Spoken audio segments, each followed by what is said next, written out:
एक चीज़ और बताओ जी। हम लोगों को हर स्पोर्ट्स में पाकिस्तानियों को हराने में मज़ा क्यों आता है? आप हॉकी में भी बोल रहे हो हम हरा देते हैं। मुझे नहीं पता सर, क्योंकि if I want to be the best, हाँ। I want to beat the best, right? हम सब जानते हैं हमारी क्रिकेट टीम उनसे बहुत बेहतर है। हम सब जानते हैं हमारी वुमेन्स क्रिकेट टीम उनके वुमेन्स क्रिकेट टीम से बहुत बेहतर है। कभी किसी मैच में आपने कमेंट्री के दौरान कोई ऐसी लाइन या रिएक्शन बोल दी हो जो बाद में कंट्रोवर्सी बनी है? थोड़ी सी कंट्रोवर्शियल राय है मेरी, क्योंकि मुझे लगता है कि जो बेटिंग एप्स को आपने बैन किया है, ये वो क्या हम नहीं जानते कि कितना बड़ा इकोसिस्टम है इस दुनिया में बेटिंग को लेकर? कौन नहीं जानता? वो तो वैसे भी चल ही रहा है, इलीगल चल रहा है। इलीगल चल रहा है, हाँ। जिसे हमने कुछ हद तक लीगलाइज कर दिया था फैंटेसी गेमिंग के नाम पे। कुछ हद तक हमने लीगलाइज कर लिया था और वो फैलते चले जा रहा था, बढ़ते चले जा रहा था। तो मेरे ख्याल से ये वही शराबबंदी It's more like तरह का it's है। more like you ban a red light area but you cannot stop. India के बारे में जब बात होती थी तो बाकी देशों के एथलीट्स 3 ही चीज़ें कहते थे इंडिया के बारे में। वो 3 चीज़ें ये थी कि भारत गांधी का देश है, भारत बेहद गरीब देश है, और तीसरी चीज़ ये थी कि भारत से अगर हॉकी टीम आई है तो वो गोल्ड जीत कर जाएगी। तीसरी वाली मुझे अच्छी लगी। जी, ये 3 ही चीज़ें। कुछ चीज़ें हुई हॉकी में जिसकी वजह से आप डाउनफॉल कह ले या उस तरीके के परफॉर्मेंसेस नहीं आए, और 2 मुख्य कारण मैं समझता हूँ। मुझे नहीं पता क्या वजह है या कौन सी वो ताकतें हैं जिनकी वजह से आज भी मेजर ध्यानचंद को भारत रत्न नहीं दिया गया है। मुझे नहीं समझ में आ रहा। नहीं, बट उनसे पहले इनको देना चाहिए, बिल्कुल देना चाहिए। जो अचीवमेंट ध्यानचंद जी ने की है, इस बात को लेकर दो राय नहीं हो सकती। हाँ। इंडियन स्पोर्ट के पहले सुपरस्टार मेजर ध्यानचंद थे। बट इजंट इट कि स्पोर्ट्स जो है ना, चाहे वो क्रिकेट को अभी ले लेते हैं, because this is on the top of everything. पैसे बनाने की मशीन है बस। अगर पैसा आ रहा है तो उसको प्रमोट करेंगे, अगर हॉकी या फुटबॉल से नहीं पैसा आ रहा है तो उसको नहीं प्रमोट कर रहे। व्यूअर्स को भी ऐसे स्पोर्ट्स को सपोर्ट करना चाहिए या ऐसे स्पोर्ट्स को देखना चाहिए जहाँ पे आपको बेवकूफ़ नहीं बनाया जा रहा है। मतलब जो 7-8 देश, वैसे ही क्रिकेट बहुत ही छोटा स्पोर्ट है, कॉमनवेल्थ देश ही खेलते हैं, कोई नॉन कॉमनवेल्थ देश तो ब्रेक थ्रू नहीं कर पाया है अब तक। सच्चाई हम सबके सामने है कि कमीशंस बिठाए गए, प्लेयर्स पकड़े गए, कई सारों पे बैन भी लगा, कईयों पे बैन भी लगा, और दुखद बात है कि कई रिहेबिलिटेट भी हो चुके हैं और अब हमारे बीच बैठकर देशभक्ति की बात और पेट्रियोटिज्म की बात और इंडिया के भविष्य की बात वो कर रहे हैं। तो ये एक अजीब सी स्थिति भी है, मगर इट्स प्रूवन बियॉन्ड डाउट।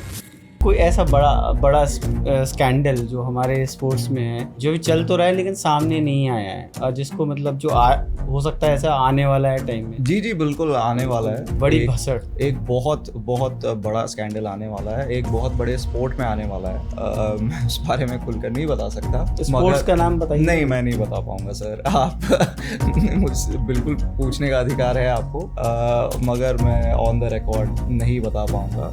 मगर वो it's going to take off like an atomic bomb. Trust me on this. उन्होंने कहा कि हम मेंटल टफनेस की जब बात करते हैं इंडिया में तो विराट कोहली और MS धोनी की बात होती है। मैं कहना चाहूँगा कि हॉकी टीम में हर एक बंदा एक MS धोनी है। हर एक बंदा विराट कोहली जितना ही फिट है या उससे ज़्यादा फिट है।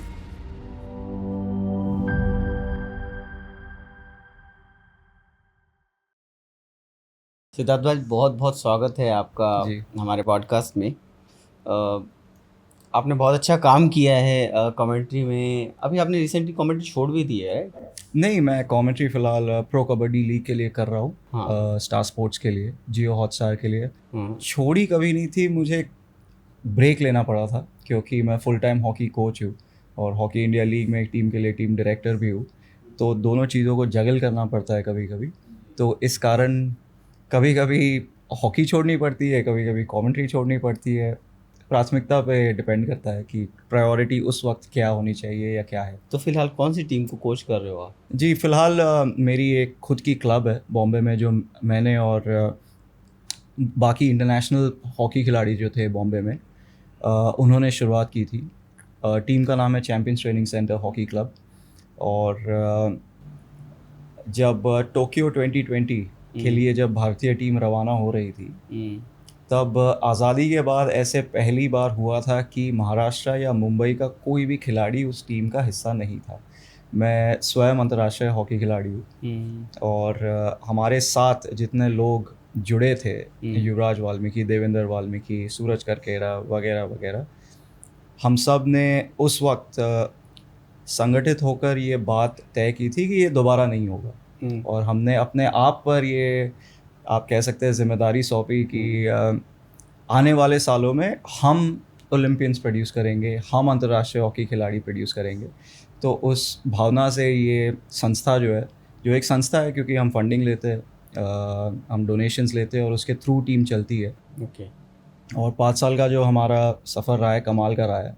तो मैं फुल टाइम इनके साथ जुड़ा हुआ है एज टेक्निकल डायरेक्टर, इनके लिए भी, चैम्पियंस ट्रेनिंग सेंटर के लिए भी। तो फ़िलहाल उनके साथ काम हो रहा है। और प्रो कबड्डी लीग साथ ही साथ चल रही है, बहुत मज़ा आ रहा है। इस बार सीज़न काफ़ी दिलचस्प है और अच्छा लग रहा है कबड्डी के इकोसिस्टम में रह के। हॉकी से बहुत अलग है, वो अपने आप में एक दुनिया है, तो बढ़िया है।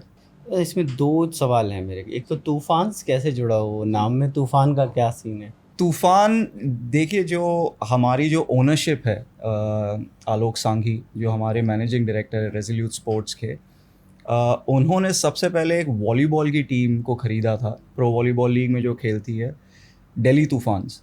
अच्छा। हाँ, वो हैदराबाद तूफ़ान्स के पहले आई थी। तो फिर they got me on board. तो जब उन्होंने मुझे as team director, general manager appoint किया, तो बात ये होने लगी कि हॉकी इंडिया लीग दोबारा शुरू होने वाली है। तो इस लीग में जो टीम है हमारी, हमें हैदराबाद की फ्रेंचाइज मिली है। हमने 1-2 और जगह के लिए कोशिश की थी, वो मिली नहीं, आखिरकार हैदराबाद हमारी फर्स्ट चॉइस बनी। तो इसका नाम क्या होना चाहिए? तो थोड़ा बहुत योगदान मेरा भी है। मैंने कहा था क्यों ना हम तूफ़ान्स के साथ ही कंटिन्यू करें, हैदराबाद तूफ़ान्स। तो उस तरीके से टीम का नाम बना हैदराबाद तूफ़ान्स। लीडरशिप ने, ओनरशिप ने ये बात को स्वीकारा कि इस ब्रांड को, तूफ़ान्स के ब्रांड को हम आगे ले जा सकते हैं। और आने वाले सालों में हम कोशिश करेंगे कि हमारी वुमेंस टीम भी हॉकी इंडिया लीग में शुरू हो। हमने letter of intent already submit कर दिया है हॉकी इंडिया को। तो ये तूफ़ान्स का जो ब्रांड है या फ्रेंचाइजीज़ है, ये आप देखेंगे इसका विस्तार होगा आने वाले सालों में। बहुत बढ़िया। दूसरा ये था कि इंडिया जैसा देश जहाँ पे वो ये सबसे मेन चीज़ है ना, टांग खिंचाई तो अपने आप। जी जी जी, बिल्कुल। आप देखो कहाँ नहीं है, घर घर में है, एक दूसरे की टांग खींचते हैं। तो ऐसे देश में कबड्डी जो है वो मतलब है, ओलंपिक लेवल पे हम लोग कबड्डी खेलते हैं? नहीं, कबड्डी ओलंपिक स्पोर्ट नहीं है। नहीं है ना? बदकिस्मती से नहीं है। एशियन गेम्स में खेली जाती है कबड्डी और ज़बरदस्त रिकॉर्ड है इंडिया का कबड्डी में। हाँ, होना ही चाहिए। जी बिल्कुल होना चाहिए। कुछ देश है भारत को छोड़कर जो कबड्डी में बहुत अच्छा खेलते हैं। लोगों को पता ही होगा क्योंकि एशियन गेम्स में फाइनल्स भारत और ईरान के बीच ही होता है। बहुत अच्छा देश है। शायद लोगों को ये बात पता ना हो, मगर बांग्लादेश का नेशनल स्पोर्ट कबड्डी है। क्या बात? हाँ, ये लोगों को अचंभित हो जाते हैं जब मैं ये बात कहता हूँ, मगर बांग्लादेश का नेशनल स्पोर्ट कबड्डी है। One of the legends of pro kabaddi league south Korea से आते हैं, जैंकुन ली। तो ऐसे कुछ देश है जिसमें बहुत स्कोप है इस स्पोर्ट को आगे बढ़ने के लिए, मगर उस पर ज़मीनी लेवल पर आपको काम करना पड़ेगा, वरना बात नहीं बनेगी। बट रिसेंट ईयर्स में इंडिया में कबड्डी का काफ़ी बढ़ा है जब से वो प्रो कबड्डी लीग चालू हुई। आप यकीन माने, T20 क्रिकेट को छोड़कर व्यूअरशिप में बहुत कम स्पोर्ट्स है जो प्रो कबड्डी लीग को, मैं कबड्डी एज अ स्पोर्ट की बात नहीं कर रहा, मैं इस प्रॉपर्टी की बात कर रहा हूँ। प्रो कबड्डी लीग जो प्रॉपर्टी है, शायद ही कोई स्पोर्ट होगा या कोई स्पोर्टिंग प्रॉपर्टी होगी जो इसे टक्कर दे सके। इस तरीके का जो है दबदबा प्रो कबड्डी लीग ने बनाया है इंडियन स्पोर्टिंग ब्रॉडकास्ट के इकोसिस्टम में। एंड दैट्स बिकॉज सेलिब्रिटीज़ ने फ्रेंचाइज ले लिया, इसलिए। कई सारी वजह, मेरे ख्याल से एक वजह जो मैं देखता हूँ वो ये है कि हमारा देश जो है, we are still searching for a second sport. हाँ, क्रिकेट हमारा नंबर 1 स्पोर्ट है, हम बात करते हैं उसके बारे में, बट व्हाई नॉट हॉकी? बिल्कुल, हॉकी भी है, उस रेस में लगा हुआ है। अगर आप ओलंपिक स्पोर्ट्स की बात करते हैं तो बहुत सालों तक ये था ओलंपिक्स माने हॉकी, ठीक है। वो दौर बदला, मगर वो दौर आप कह सकते हैं टोक्यो में हमारे ब्रॉन्ज के बाद, और जिस तरीके से हमारे विमेंस ने 4th प्लेस हासिल किया, उसके बाद हमने दोबारा उस इतिहास को दोहराया। पेरिस में हमें फिर से ब्रॉन्ज आया, back to back bronze medal आए हमारे। तो बिल्कुल हॉकी भी उस रेस में है जहाँ पर सेकंड स्पोर्ट वो बन सकता है भारत का ब्रॉडकास्ट में। हॉकी की अपनी बहुत सारी खूबियाँ है। फॉर एग्जांपल हॉकी की हिस्ट्री और लेगेसी जो है वो तो क्रिकेट भी मैच नहीं कर सकती। एवरीबडी नोज दैट, उसको वापस कहने की ज़रूरत नहीं है। मगर अब भी मेरे ख्याल से हमारा देश जो है वो सेकंड स्पोर्ट को ढूंढ रहा है। वो अब तक कंफर्म नहीं हुआ है कि अच्छा क्रिकेट के बाद यही स्पोर्ट आता है as number 2। Well, that's what makes me very, confusing. I mean, for a lot of audience, कि this is the sport where we have won so many gold medals, जहाँ 6 गोल्ड मेडल आए हमको, and we say that national sports है हमारा hockey ji, but वो position wise अभी भी हम वही डिस्कस कर रहे हैं कि ये सेकंड आता है या थर्ड आए जी। वो कई सारी वजह है उसकी, मगर 8 गोल्ड मेडल आ चुके हैं हमारे हॉकी में। वो 8 गोल्ड मेडल के सामने हमारी सारी अचीवमेंट्स जो है बाकी स्पोर्ट्स में फीकी पड़ जाती है।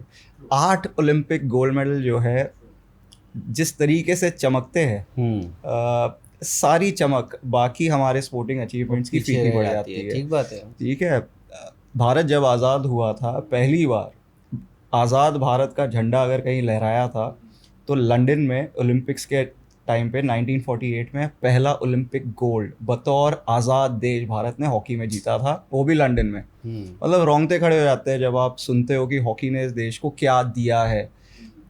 मुझसे जब असलम शेर खान या अशोक कुमार जैसे लेजेंड्स, जो सौभाग्य है मेरा कि मेरे घर आए हैं, कि मेरे पिताजी की वजह से, जो खुद हॉकी खिलाड़ी थे, हॉकी मुझे विरासत में मिली है, वो मुझे कहते थे कि जब वो ओलंपिक्स में जाया करते थे तो जब अलग नेशनैलिटीज़ से वो मिला करते थे, या एथलीट्स जो अलग नेशनैलिटीज़ से थे, बहुत इज्जत से देखते होंगे जी, तो उन्हें बहुत ज़्यादा अंग्रेज़ी आती नहीं थी। हमारे खिलाड़ियों को भी बहुत ज़्यादा अंग्रेज़ी नहीं आती थी, इंटीरियर इंडिया से वो आते थे।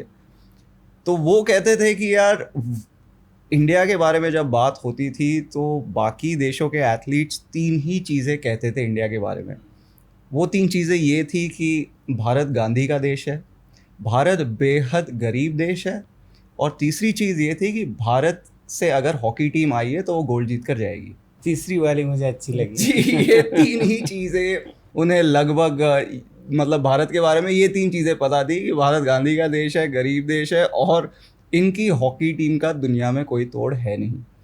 तो ये लेगेसी तो है हमारी, ये इतिहास है हमारा। आप जितना चाहे कोशिश कर ले, वो 8 ओलंपिक गोल्ड मेडल कहीं जाएंगे नहीं। पर दैट वाज द टाइम जहाँ पे कांग्रेस थी गवर्नमेंट में, और बहुत लंबे समय तक रही है। आई थिंक 1998 जब तक जी अटल जी की सरकार आई तब तक तो वही रहे। तो उनके टाइम में इनको हॉकी को क्या सप्रेस किया गया इतना? क्योंकि जब जो टीम जो है वो, आप देखो, आप कह रहे हो लंदन, द पीपल रूल अस, हम उनके सामने जाके छाती ठीक होके खड़े हुए हैं, मेडल लेकर आए हैं। वो इतने शर्मसार होते थे। हाँ। हमारे साथ उन्होंने, जब तक भारत आज़ाद नहीं हुआ, हमारे साथ उन्होंने हॉकी खेलना बंद कर दिया था। हाँ, ग्रेट ब्रिटेन की बात कर रहा हूँ मैं।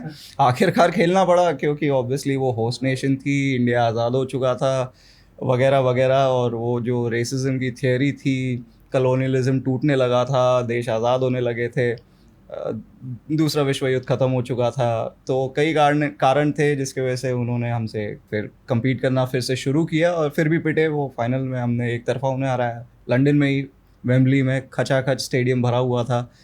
मगर कुछ चीज़ें हुई हॉकी में जिसकी वजह से आप डाउनफॉल कह ले या उस तरीके के परफॉर्मेंसेस नहीं आए।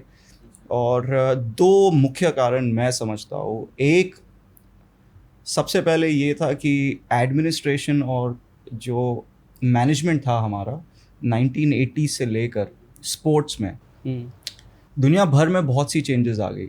स्पोर्ट्स मेडिसिन आ गया, फिजियोथेरेपी आ गई, रीहैब आ गया, प्रीहैब आ गया। हम एक मॉडर्न कोचिंग मेथडोलॉजी की तरफ बढ़ने लगे। उस चीज़ में हम पीछे रह गए। ये बिल्कुल मैं नहीं मानता कि हमें टैलेंट में कोई कमी रह गई या हमने ये कोई बिल्कुल नहीं। 1980s तक 1980 का गोल्ड मेडल हमने जीता था मॉस्को में। मोहम्मद शाहिद, ज़फ़र इकबाल, इस तरह के मर्विन फर्नांडिस, इस तरीके के खिलाड़ी भारत के लिए खेल रहे थे, तो टैलेंट की कोई कमी थी नहीं। मिसमैनेजमेंट सबसे पहले, मेरे ख्याल से एडमिनिस्ट्रेशन ने ध्यान नहीं दिया कुछ चीज़ों को लेकर। हॉकी में एक बहुत बड़ा बदलाव आया जहां हम ग्रास से एस्ट्रोटर्फ पे गए, उसके वजह से खेल बदल गया और हमने उस चेंज पर ध्यान नहीं दिया। और दूसरी जो बहुत बहुत बड़ा कारण ये है कि 1990s में सैटेलाइट टीवी आ गया। जिस तरीके से खेल को टेलीविज़न पे बताया जाने लगा, उसमें एक बहुत बड़ा चेंज आया। उस चेंज को अडेप्ट करने के लिए क्रिकेट बिल्कुल तैनात थी कि इसे हम एक टेलीविज़न पैकेज स्पोर्ट को कैसे बनाएं। बाकी फेडरेशंस, बाकी associations including hockey, they were slow to understand the medium of television. Broadcast इस स्पोर्ट को हम कैसे करें, हमारे कमेंटेटर्स कौन, रेडियो पर हॉकी राज करता था सर। जसदेव सिंह रहा करते थे, मतलब आइकॉनिक कमेंटेटर। उनकी पंक्तियाँ आज भी हम जो हॉकी फ्रेटर्निटी में हम लोग बोलते हैं। अरे बिल्कुल सर, मतलब जब 75 में हॉकी में वर्ल्ड कप जीता था हमने, एकमात्र वर्ल्ड कप ना, 83 में क्रिकेट में जीता, मगर पहला वर्ल्ड कप जो जीता भारत ने किसी स्पोर्ट में, no prizes for guessing, it was hockey again. तो पाकिस्तान को तब हमने हराया उस फाइनल में, ऐतिहासिक फाइनल था वो। तो जसदेव सिंह की वो लाइंस जो थे, मैं जसदेव सिंह दूर देश कुआलालंपुर से आपके लिए ये सुनहरा संदेश ला रहा हूँ कि भारत हॉकी में विश्व कप जीत चुका है।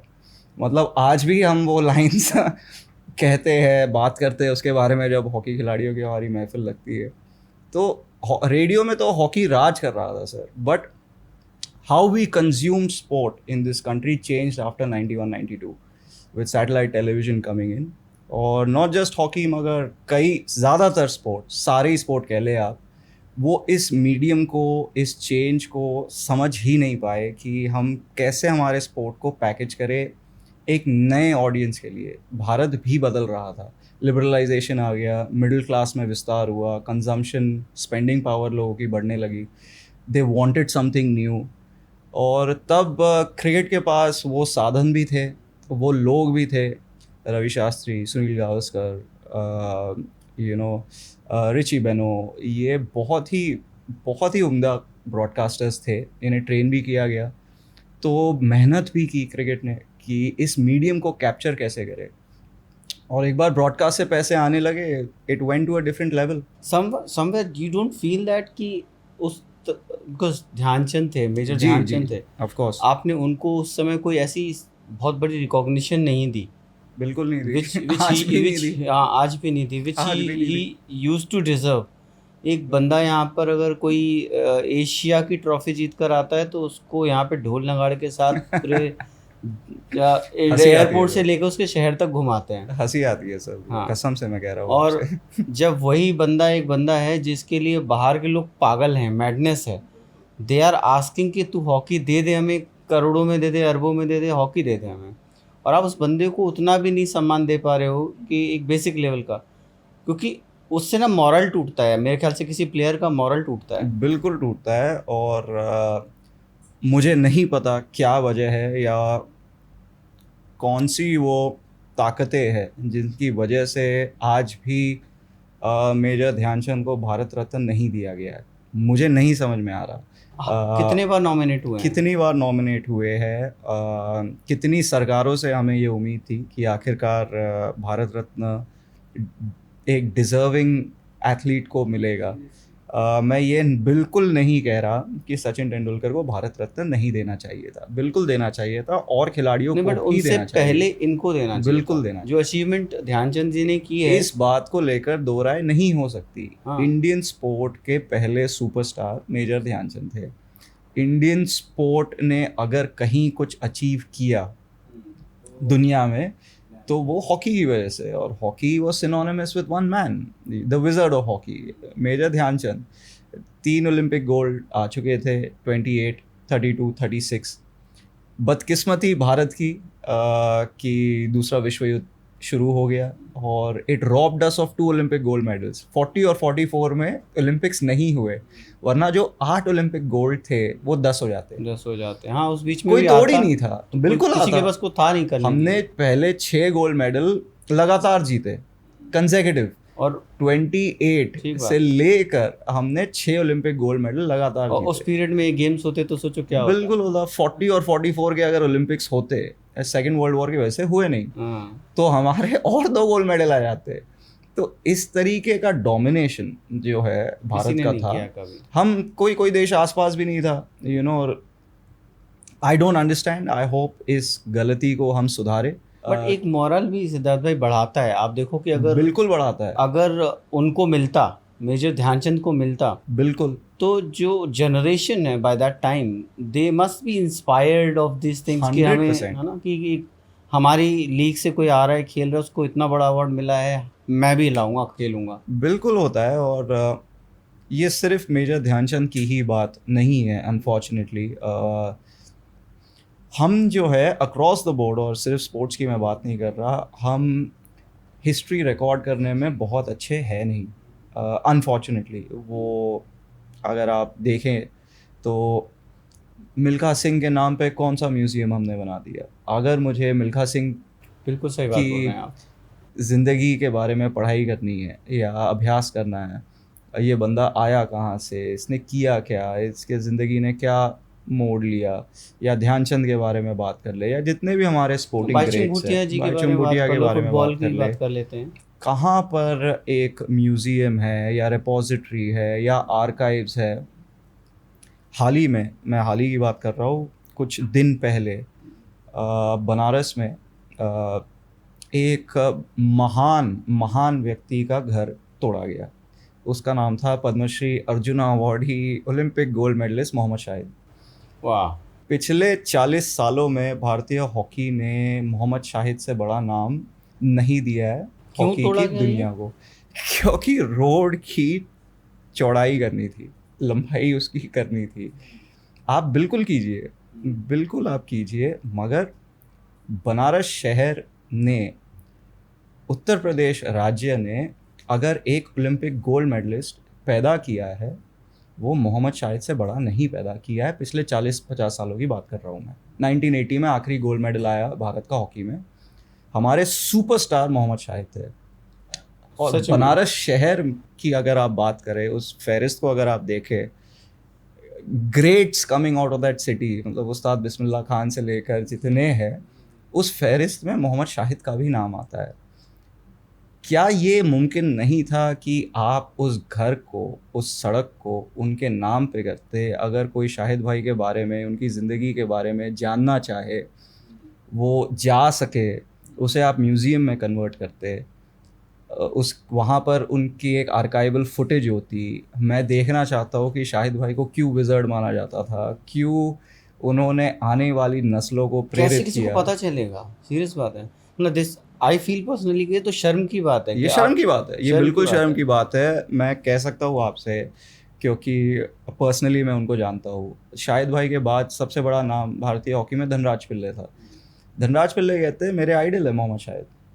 उनको देख कर, जैसे वो रिस्ट बैंड पहना करते थे, जैसे वो ग्राउंड पर आया करते थे, जैसे वो क्राउड को ग्रीट किया करते थे, जैसे वो खेला करते थे, वो तो ऑब्वियस सी बात है। मगर उनके मैनरिज्म्स को मैं सीखा हूँ, कॉपी किया है मैंने, उनकी तरह बनने की मैंने कोशिश की है। यही तो ग्रेटनेस है शायद की। और स्पोर्ट में एक कहावत है, you can't be what you can't see. जब तक आप अपने ग्रेट्स को जानोगे नहीं, पहचानोगे नहीं, उनके बारे में देखोगे नहीं, आप उनकी तरह बनोगे कैसे? सही बात है। यहाँ एक क्रिकेटर अगर जीत जाता है, मानो एक ही, चलो एक किसी एक मैच में, it's not about tournament also, एक मैच में भी अगर वो बहुत शानदार कर जाता है तो आप उसे घर अवार्ड में देते हो पूरा का बिल्कुल पूरा। बिल्कुल। और एक बंदा जो ओलंपिक का गोल्ड मेडलिस्ट है, उसका घर तोड़ रहे हो और एक चौराहे को नाम नहीं दे सकते हो। यहाँ स्टेडियम नाम दे दिया जाता है पूरा का पूरा। स्टेडियम और टूर्नामेंट्स है उनके नाम पे। मैं हाँ। ऐसा नहीं कह रहा हूँ कि नहीं है, हाँ, मोहम्मद शाहिद के नाम पे है। हियर या बनारस में ही उनके नाम से एक टूर्नामेंट भी होती है। मगर हमें ज़्यादा करना चाहिए, हमें बेहतर करना चाहिए, हमें मिसालें कायम करनी चाहिए कि बनारस की गलियों से एक खिलाड़ी निकल कर आया जिन्होंने हॉकी की दुनिया को, खेल की दुनिया को हक्का बक्का करके रख दिया। But do you have a say why cricket on top of every sports in the country? Yes, I do have a say. I have great sympathy for athletes from other sport, but I have no sympathy for associations and federations of other sports. मैं यहाँ पर श्रेय देना चाहता हूँ BCCI को कि उन्होंने अपने स्पोर्ट को और अपने एथलीट्स को आज एक ऐसे स्तर पर रखा है हाँ। जहाँ पर जैसा कि आपने कहा पूजे कि जाते कोई हैं। छोटी मोटी भी अचीवमेंट आती है तो हम हीरो बिल्डिंग या हीरो वर्शिपिंग हम स्टार्ट कर देते हैं। तो वहाँ पर मैं श्रेय देना चाहता हूँ बीसीसीआई को, और मैं कौन ही हूँ यार जिसे मैं एडवाइस करूँ का एक लड़का किसी को। बिल्कुल अंडर 19 का बिल्कुल। लड़का एक 50 मारता है ना, उसको भी पूरा देश सेलिब्रेट करता है। सर आज भी हम याद करते हैं उन्मुख चंद को, आज भी हम याद करते हैं ऐसे खिलाड़ियों को जो अंडर 19 वर्ल्ड कप जीत कर आए इंडिया के लिए। अब क्या ही कहूँ मैं, मतलब नीरज चोपड़ा जैसे आपके एथलीट्स है, ठीक है, back to back Olympic medallist, gold और सिल्वर, ठीक है, जो कंपटीशन के बाद कंपटीशन पोडियम से उतरता ही नहीं है, world champion, Asian games gold medallist, मतलब you name it, he has done it all. I'm sorry to say, but a lot of our cricketers, a lot of our many other heroes जो है across the board, मैं सिर्फ cricket की नहीं बात कर रहा, मैं कहना चाहूँगा कि आपके जो कुछ टेलीविजन शोज है, नाम भी लेने में कोई मुझे परहेज है नहीं, बिग बॉस के विनर्स जो है, उनकी फेम, उनकी फॉलोइंग सोशल मीडिया पे नीरज चोपड़ा से कई गुना ज़्यादा है। तो हमें शायद ये सोचना चाहिए कि हमारे यूथ के आइकॉन्स कौन है आज। क्या एक ऐसा बंदा है जिसने ट्रैक एंड फील्ड में, मेरे लिए the toughest thing in the world of sport is to win a gold medal in track and field, athletics. इससे टफ कोई चीज़ होती नहीं है, क्योंकि पूरी दुनिया जो है, लिटरली ग्लोबल स्पोर्ट जिसे कहते हैं आप, वो एथलेटिक्स है, ट्रैक एंड फील्ड है। उसमें आप अगर गोल्ड मेडल लेकर आ रहे हो, इससे बड़ी उपलब्धि कोई है नहीं। तो दैट्स एन आयरनी। आई बहुत बड़ी personally feel bad of this, बड़ी आयरनी कि है। एक बंदा जो बैठ के फालतू की रील बना रहा है, उसको आप पुनीत सुपरस्टार बोल दे रहे हो। मगर मैं कहना चाहता हूँ ऑल्दो, बट कि बाकी फेडरेशंस को, बाकी एसोसिएशंस को, इनके जो एजेंट्स भी है, इन्हें समझना होगा कि मार्केटिंग क्या होती है, इज वेरी इंपॉर्टेंट, एडवर्टाइजिंग क्या होती है, इसकी ताकत क्या है। उसके बिना आप नहीं कर पाओगे। हम ये सोचते रह जाएंगे कि ये क्यों नहीं हो रहा। आपको इस बात का एहसास होना चाहिए कि अगर कोई क्रिकेटर या कोई और एक स्तर पर है, उसे वहाँ तक पहुँचाने में एक बहुत सोची समझी तरीके से एक प्लानिंग की गई है। उसे मार्केटिंग कहते हैं। ये एक सब्जेक्ट है जो सिखाया जाता है, जैसे सीखने के लिए लोग लाखों रुपए देकर 20 स्कूल में जाते हैं। ओवरनाइट नहीं कर पाएंगे आप। तो ये बिल्कुल के लिए बिल्ड किया गया है since 1983 and over then. Exactly BCCI ने रूल किया है, बिल्कुल किया है। उन्होंने टेलीविजन के इस मीडियम को समझा है जी। सोशल मीडिया भी अडॉप्ट करने में वो बहुत आगे रहे हैं। अपने एथलीट्स को उन्होंने स्टार्स बनाया है, उनके लिए एंडोर्समेंट्स उन्होंने लाए हैं। तो बाकियों को ये करना होगा, ये ही तरीका है, क्योंकि आपके पास वो खिलाड़ी है, वो टैलेंट है, उस तरीके के सुपरस्टार्स भारतीय खेल में मौजूद है।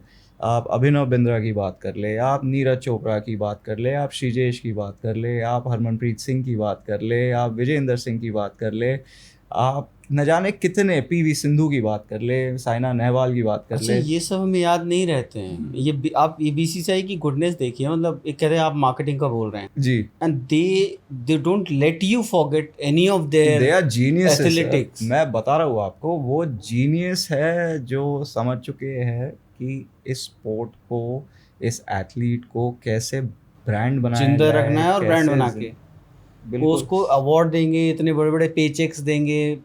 कुछ जो रिटायर्ड क्रिकेटर्स है उनके एंडोर्समेंट को देख लीजिए सर, जो करंट क्रिकेटर्स है उनकी तो मैं बात ही नहीं कर रहा।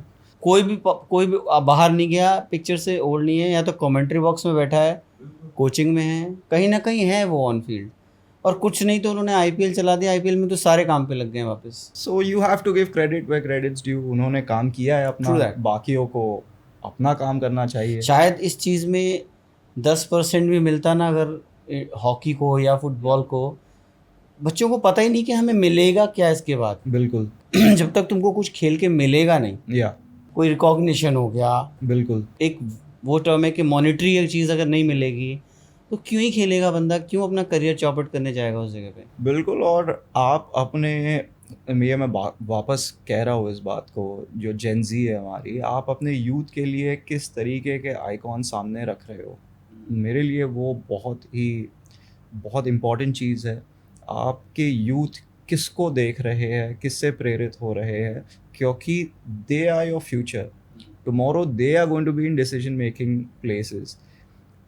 If their heroes are not heroes who have achieved something real, जिन्होंने दुनिया में अपना छाप छोड़ा है, देश के लिए कुछ किया है, तो फिर अगर फिल्म स्टार्स ही या सोशल मीडिया इन्फ्लुएंसर्स ही या इस तरीके के आपके यूथ के आइकॉन्स रहेंगे, then we should think about where we are headed, honestly. But this is very, I mean, unfortunate that your national sports is still hockey, Yeah. and gods are from cricket. जी, वो है सच्चाई। अब इस सच्चाई को हमें स्वीकारना चाहिए। और मेरे लिए, मैं ऐसे दूसरी तरफ या दूसरे किस्म से देखता हूँ कि हमें इस पर काम करना चाहिए, ना कि ये कहना चाहिए कि क्रिकेट जहाँ है वहाँ क्यों है। नहीं, that is good, but बिल्कुल, yeah. मैं भी कह रहा हूँ आपसे कि वो बहुत अच्छी चीज़ है। कोई क्रिकेटर अगर पैसे कमा रहा है, it deserves it, well done to him, but we should think about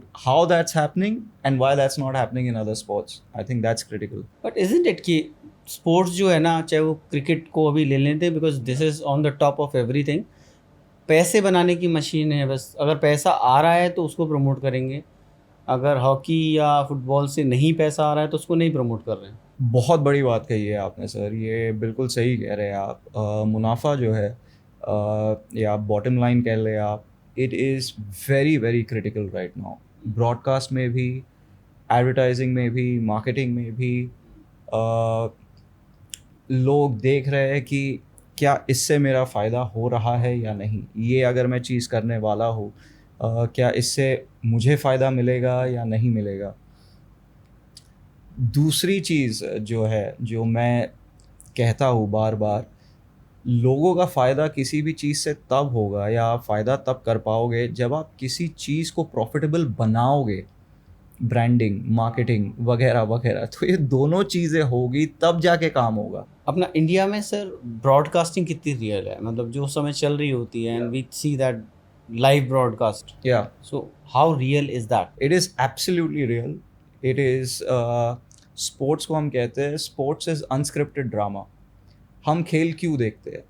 हम खेल इसलिए देखते हैं क्योंकि दो टीमें हैं या दो एथलीट्स हैं या कुछ एथलीट्स हैं, हमें नहीं पता कि इसका आउटकम क्या होने वाला है। अगर आपने एक फ़िल्म देखी है, जो फ़िल्म आप पसंद करते हैं, उसे आप 2 बार देखो, 3 बार देखो, 4 बार देखो, 100 बार देख लो, उसका एंड जो है वो बदलेगा नहीं, उसके कैरेक्टर्स जो है वो बदलेंगे नहीं। स्पोर्ट की ब्यूटी क्या है? आप एक T20 का मुकाबला देख लो या आप एक हॉकी का मुकाबला देख लो, आप प्रेडिक्ट नहीं कर सकते बियॉन्ड अ पॉइंट कि अगले बॉल पे, अगले मिनट में, अगले मैच में क्या होने वाला है। That's why we call it unscripted drama. Broadcast is a medium that takes the sport to the viewer, right? That's it. So it is very real, that is why there is a craze for sport. इसीलिए हम sport देखते हैं और इसीलिए हम sport से प्यार करते हैं। Back then, I remember Hitler and other Germany and other teams, they asked to, you know, कि हॉकी तोड़ के दिखाओ, उसमें कुछ मैग्नेट तूने लगाया है, हाउ कम दिस पॉसिबल, तुम्हारी बॉल चिपकी रहती है हॉकी से, चुंबक की तरह। So they actually termed as are fixing, तुम फिक्सिंग कर रहे हो, कुछ तो गड़बड़ है जी। देखिए क्रिकेट में तो कई बार आ चुका है जी, सामने की फिक्सिंग होती है, क्रिकेट में तो प्रूव हो चुका है, उसमें तो कोई डाउट है। ऐसा है क्या अदर स्पोर्ट्स में भी होती है fixing? I am proud to say, I am genuinely proud to say that there are two things, दो चीज़ें हॉकी में जिसकी वजह से मुझे गर्व है उस स्पोर्ट पे, या होती नहीं है। एक है कि हॉकी के मैचेस फिक्स नहीं होते, शायद वो स्पोर्ट के स्टेक्स उतने बड़े नहीं हैं इसीलिए लोग इंटरेस्टेड नहीं है उसमें, ये भी हो सकता है। मगर हॉकी में जो आउटकम आप देखते हो वो एक रियल आउटकम है, वो मैनिपुलेटेड आउटकम नहीं है, ना कोई उसे मैनिपुलेट करने की कोशिश कर रहा है। और दूसरी चीज़ है जो जिसका जो है दखल बढ़ते चले जा रहा है भारतीय स्पोर्ट में भी और ग्लोबल स्पोर्ट में भी, डोपिंग। हॉकी एक बहुत ही क्लीन स्पोर्ट है, डोपिंग के इंस्टेंसेस ऑलमोस्ट ना के बराबर है। तो एक है आउटकम इज़ रियल और दूसरा है the players are not cheating. That is why I feel viewers को भी इन ऐसे स्पोर्ट्स को सपोर्ट करना चाहिए या ऐसे स्पोर्ट्स को देखना चाहिए जहाँ पे आपको बेवकूफ़ नहीं बनाया जा रहा है। You know, the outcome Very is true. real, the athletes are real, the outcome is not manipulated. आप जो देख रहे हैं वो सही है, उसमें किसी तरीके का किसी एक्सटर्नल फैक्टर्स का प्ले नहीं है, जो हो रहा है वो सच है। ये दोनों चीज़ें जो है, फिक्सिंग कह ले आप या मैनिपुलेशन कह ले आप, बैटिंग कह ले आप, और डोपिंग, क्रिकेट में ही आया ये कई और स्पोर्ट्स में भी है, बच के रहना चाहिए। और हम अब तक इतने सशक्त नहीं हुए हैं इस देश में कि हम उसे पूरे तरीके से स्टैम्प आउट करें। Have you seen that web series Inside Edge? मैंने देखा नहीं है मगर मैंने सुना है। There are 3 seasons of it and I think उसमें Would you recommend it? Should I watch it? you should watch it because you will know that what we should not do and what can be prevent for your sport which you are into. Yeah. तो आपको देखना चाहिए। Okay. वो दिखाता है कि मतलब as per them Yeah. entire IPL is fixed. Yeah. Every player is fixed, a spot is fixed when they will hit 6, Yeah. when they will lift it up for a catch. Yeah. So everything is fixed. Okay. So Wow. Okay. वो दिखाता है ऐसा। I think some of it is also dramatic effect. I'm sure. Must be dramatic. हाँ, I hope that इतना is ज़्यादा all तो नहीं scripted हो and सकता। dramatic. Ji, I ji, hope. But कहीं तो धुआं उठ रहा है तो नहीं, चिंगारी वो कहीं तो तो है सच्चाई, वो हाँ, तो हाँ। सच्चाई है। 1990 से लेकर 2000 का जो दौर था क्रिकेट में, मुझे नहीं लगता कि कोई देश था, मतलब जो 7-8 देश, वैसे क्रिकेट बहुत ही छोटा स्पोर्ट है, कॉमनवेल्थ देश ही खेलते हैं, कोई नॉन कॉमनवेल्थ देश तो ब्रेक थ्रू नहीं कर पाया है अब तक। सच्चाई हम सबके सामने है कि कमीशंस बिठाए गए, प्लेयर्स पकड़े गए, और कई सारों पे बैन भी लगा। कईयों पे बैन भी लगा, और दुखद बात है कि कई रिहेबिलिटेट भी हो चुके हैं और अब हमारे बीच बैठकर देशभक्ति की बात और पेट्रियोटिज्म की बात और इंडिया के भविष्य की बात वो कर रहे हैं। तो ये एक अजीब सी स्थिति भी है, मगर it's proven beyond doubt. People in courts have admitted. Hansie Cronje एक फास्ट बॉलर अपने यहाँ के भी थे। अरे सर कई थे, जिम्बाब्वे के, पाकिस्तान में जेल तो भी गए आपको ना पता ही है, मतलब वो लॉर्ड्स में जो नो बॉल डाला था मोहम्मद आमिर ने, उसे कौन भूल सकता है, कोई नहीं भूल सकता। सलमान बट की बात कर ले आप, या हमारे क्रिकेटर्स की बात कर ले आप, the scandal was very open, इसमें कोई बात छुपी तो है नहीं। तो ये जो भ्रष्टाचार है, ये जो तो भ्रष्टाचार जो है इसमें इसकी रिपोर्टिंग कितनी होती है, मतलब इसको दबा देते हैं पीछे पीछे, कितना सामने आ पाता है, चाहे वो किसी भी स्पोर्ट्स में हो।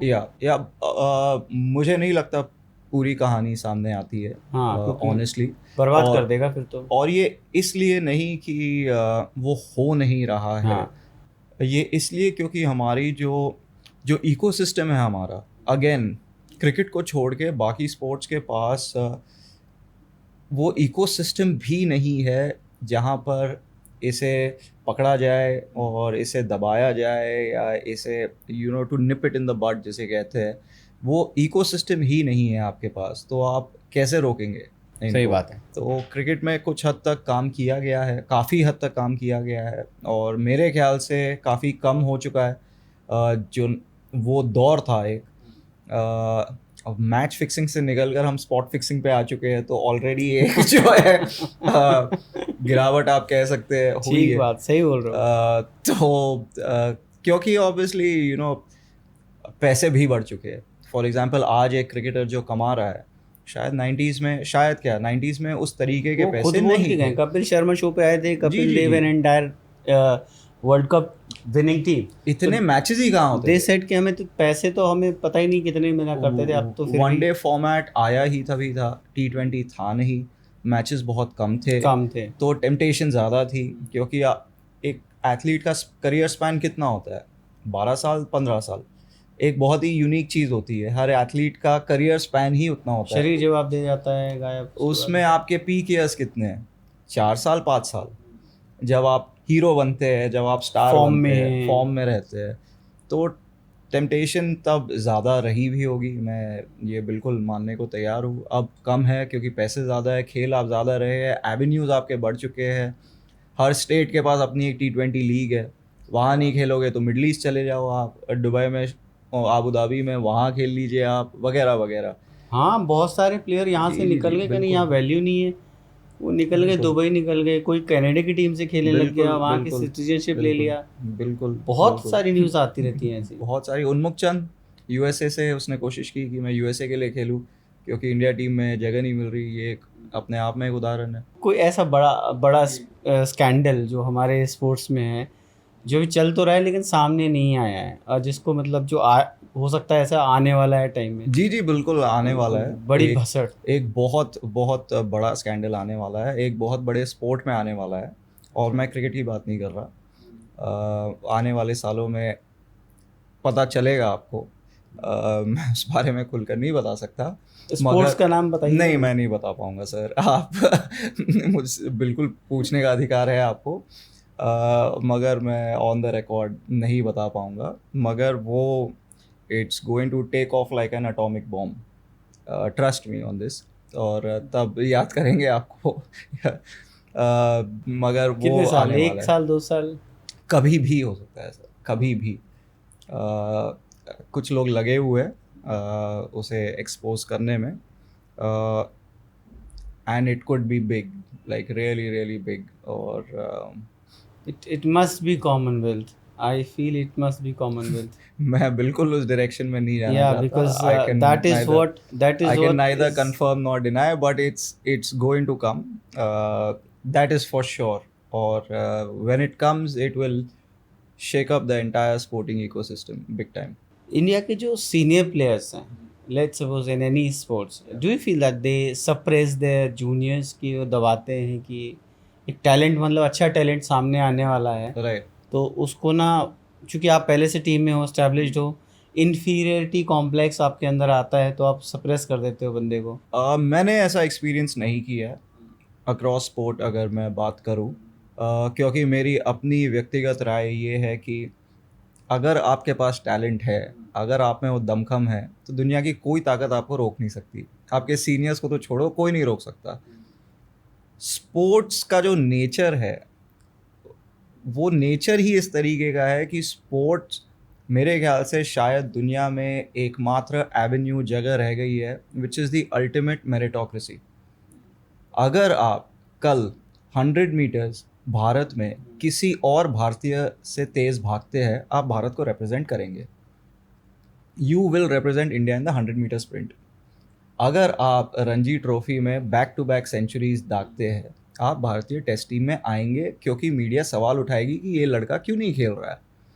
अगर आप हॉकी इंडिया लीग में 10 से 12 गोल दागते हैं या हाईएस्ट टॉप स्कोरर बनते हैं, आप इंडिया के लिए खेलेंगे sir. But what if the selector is from Bengal and the player is from UP या फॉर अ फिक्टिशियस सिचुएशन, या और वो मैं समझ रहा हूँ हाँ, आपकी वो बात। आने नहीं देना चाह रहा है उसको कि वो रणजी तक भी आए। ये वो- रीजनलिज्म की इशू हुआ करती थी, हाँ। कोटा सिस्टम चला करता था, हाँ, ये हाँ। वो, मगर थैंकफुली हम उससे बहुत आगे निकल चुके हैं, और अब ट्रांसपेरेंसी काफ़ी ज़्यादा आ चुकी है स्पोर्ट्स में, पारदर्शिता के लिए आप, तो मुझे नहीं लगता कि बियॉन्ड अ पॉइंट अगर आप में टैलेंट है, आपको कोई रोक सकता। So this is we have seen in the movie MS Dhoni, जी, उनके ऊपर बायोपिक जो बनी, मूवी बनी, उसमें देखा हमने कि एक टाइम तक उनको सप्रेस किया गया कि नहीं तू आगे It's नहीं आ not सकता है, possible, हाँ। sir, फिर वो- बाद में वो हो गया। मुझे कई लोग जो स्पोर्ट्स के जानकार नहीं है, वो कहते हैं कि अरे न जाने इंडिया में कितने सचिन होंगे, जिन्हें लाइमलाइट नहीं मिली या जो छिपे होंगे, न जाने कितने धनराज पिल्ले होंगे, शायद कोई नीरज चोपड़ा होगा, नहीं है।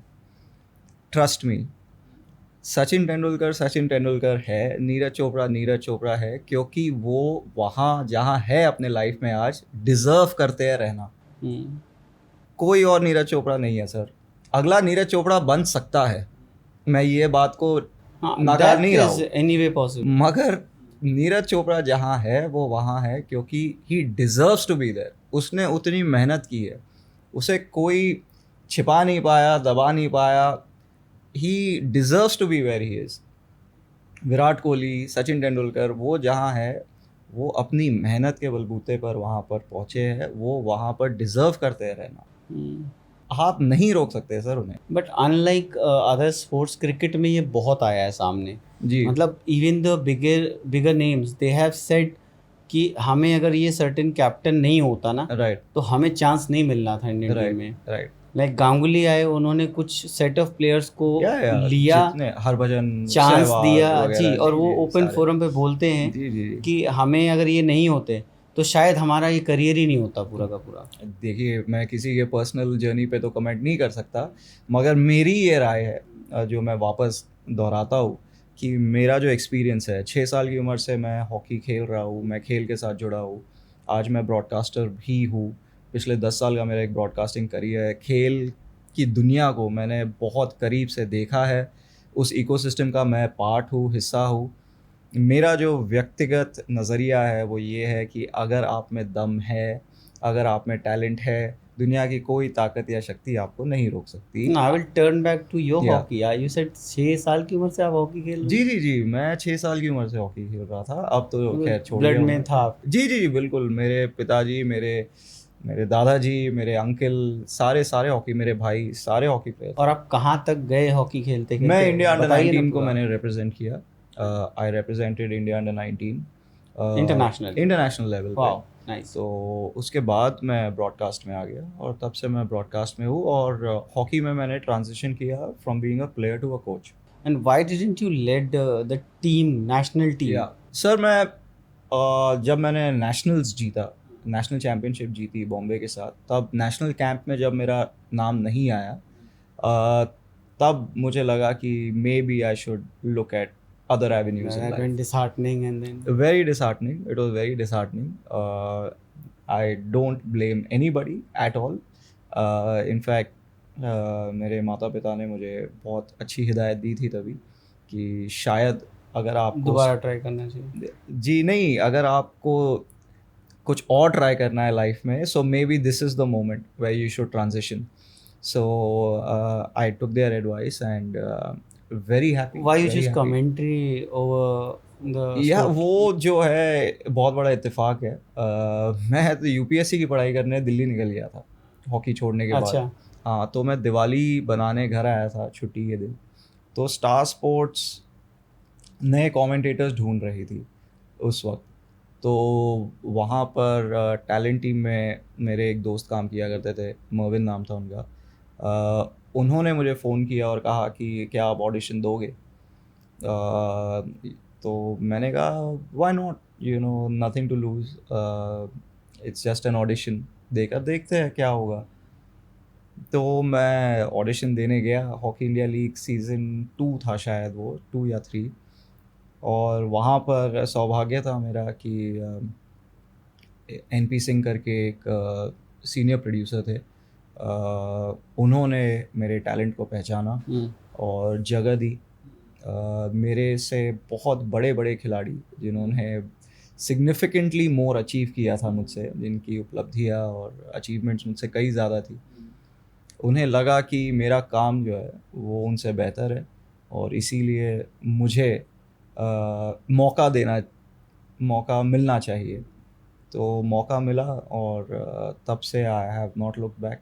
आई थिंक सबसे बड़ा पल जो था मेरे हॉकी करियर का, वो मैं और सुनील तनेजा थे कमेंट्री पे, जो अपने आप में एक आइकॉनिक फिगर बन चुके हैं इंडियन स्पोर्ट्स ब्रॉडकास्ट के। और क्वार्टर फाइनल था टोक्यो ओलंपिक्स में, इंडिया और ग्रेट ब्रिटेन का मैच चल रहा था और एस्ट्रोटर्फ की हॉकी में भारत ने कभी भी ग्रेट ब्रिटेन को हराया नहीं था। और 1980 के बाद हमारा कोई मेडल नहीं आया था। और मैंने सुनील से कहा था कि ग्रेट ब्रिटेन को अगर हम हराते हैं तो इस ओलंपिक्स में हमारा मेडल आ जाएगा, कोई कोई प्रॉब्लम नहीं है। तो बहुत ही एक आइकॉनिक मैच हुआ था इंडिया और हो ग्रेट जाए ना ब्रिटेन का, उसकी वो फाइनल क्वार्टर नरेशन फाइनल का एक आध कुछ। सर वो फाइनल नरेशन तो मैं नहीं कह सकता, मगर वो शब्द याद है मुझे, क्योंकि मेरे शब्द ही ख़त्म हो गए थे और मैंने ये ऑन एयर कहा कि मेरे पास शब्द नहीं रहे ये बयां करने के लिए कि ये कितना बड़ा पल है, कितना बड़ा मौका है भारतीय हॉकी के लिए। वी आर मिसिंग, साल बीत वी आर गए, missing that commentator to hear. दशक बीत गए, मगर भारत के लिए मेडल नहीं आया। और ये सच है कि आखिरकार इतने सालों बाद ओलंपिक सेमीफाइनल्स में एक भारतीय हॉकी टीम नज़र आएगी आपको।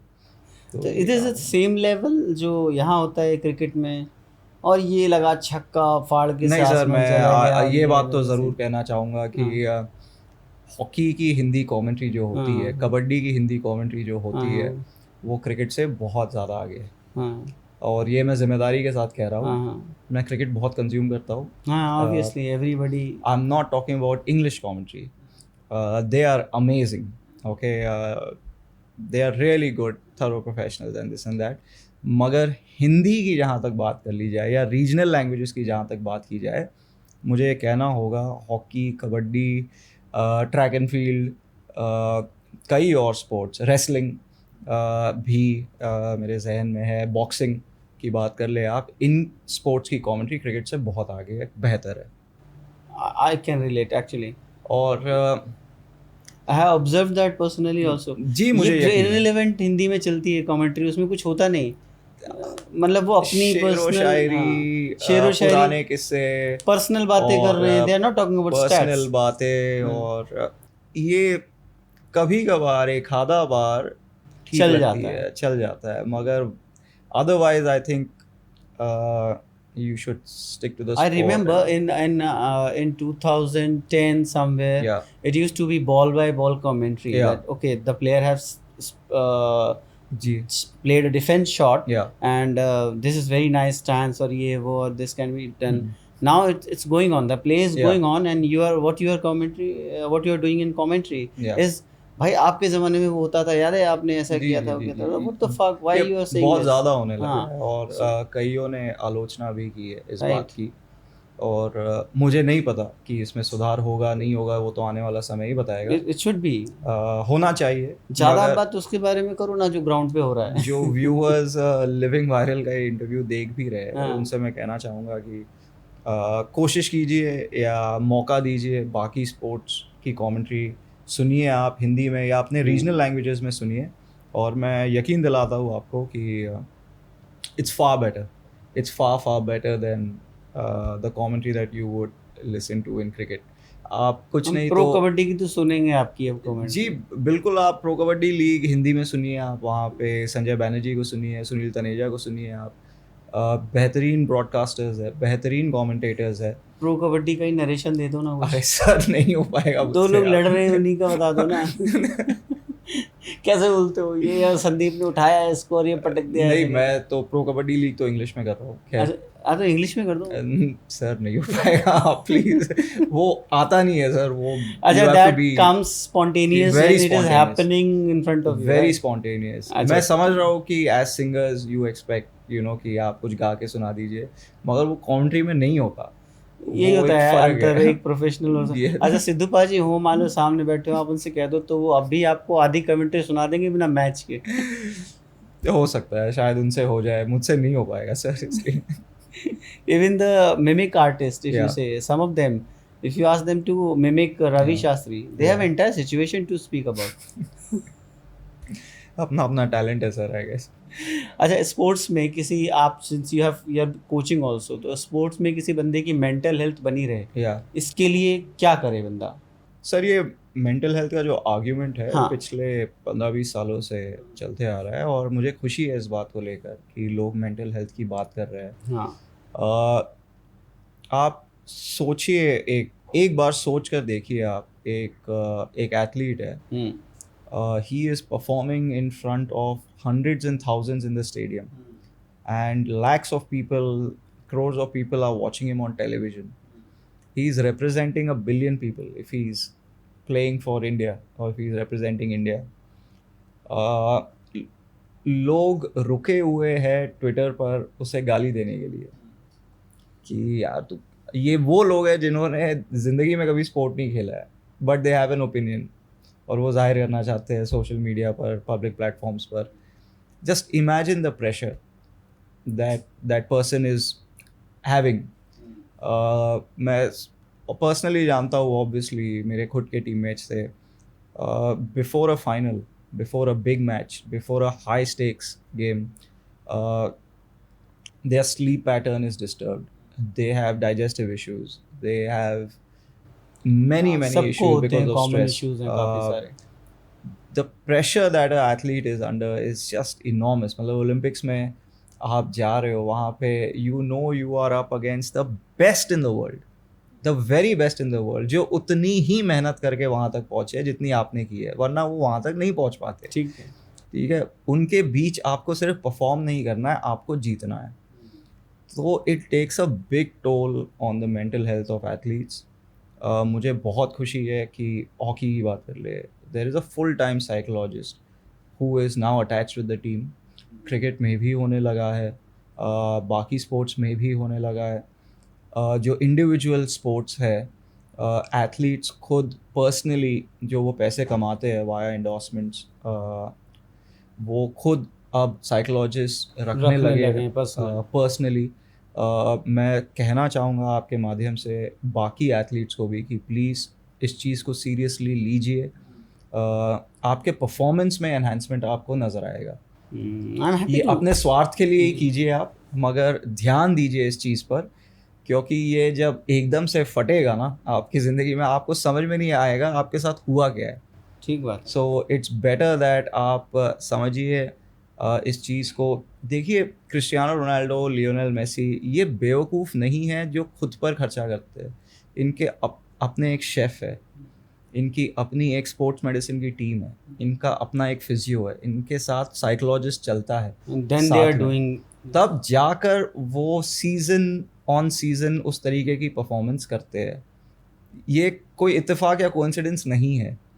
तो समझिए आप इस चीज़ को और ख़ुद में इन्वेस्ट करना सीखिए. ये देर से आया है इंडिया में, मगर खुशी है मुझे कि ये चेंज आ रहा है. लोग मेंटल हेल्थ के बारे में बात करने लगे. आई एम हैप्पी कि ये नहीं हो रहा है. स्पेशली द हाईएस्ट लेवल पर ये काफ़ी हद तक हो रहा है. बहुत बढ़िया बात. Some sports are late in catching up with it, some sports are ahead. जितने हमारे ओलंपिक स्पोर्ट्स है, हॉकी वगैरह, इसमें ये चेंज आ चुका है. इनफैक्ट हॉकी में तो पैडी अपटन जुड़े हैं टीम के साथ. 2010-2011 में जब हमने क्रिकेट में वर्ल्ड कप जीता था, तो कई लोग एक बहुत बड़ा क्रेडिट देते हैं पैडी अपटन को, जो परफॉर्मेंस में उन्होंने बहुत हेल्प किया था कई सारे हमारे क्रिकेटर्स को. साउथ अफ्रीकन है, भारतीय हॉकी टीम के कोच भी साउथ अफ्रीकन है. तो उन्होंने रिक्वेस्ट किया हॉकी इंडिया को कि पैडी अपटन को हमें जोड़ना चाहिए इस टीम के साथ. और हाल ही में उनका स्टेटमेंट आया जिसने थोड़ी सी कंट्रोवर्सी तो नहीं कहूँगा मैं, मगर कईयों को जो है थोड़ा सा शॉक कर दिया.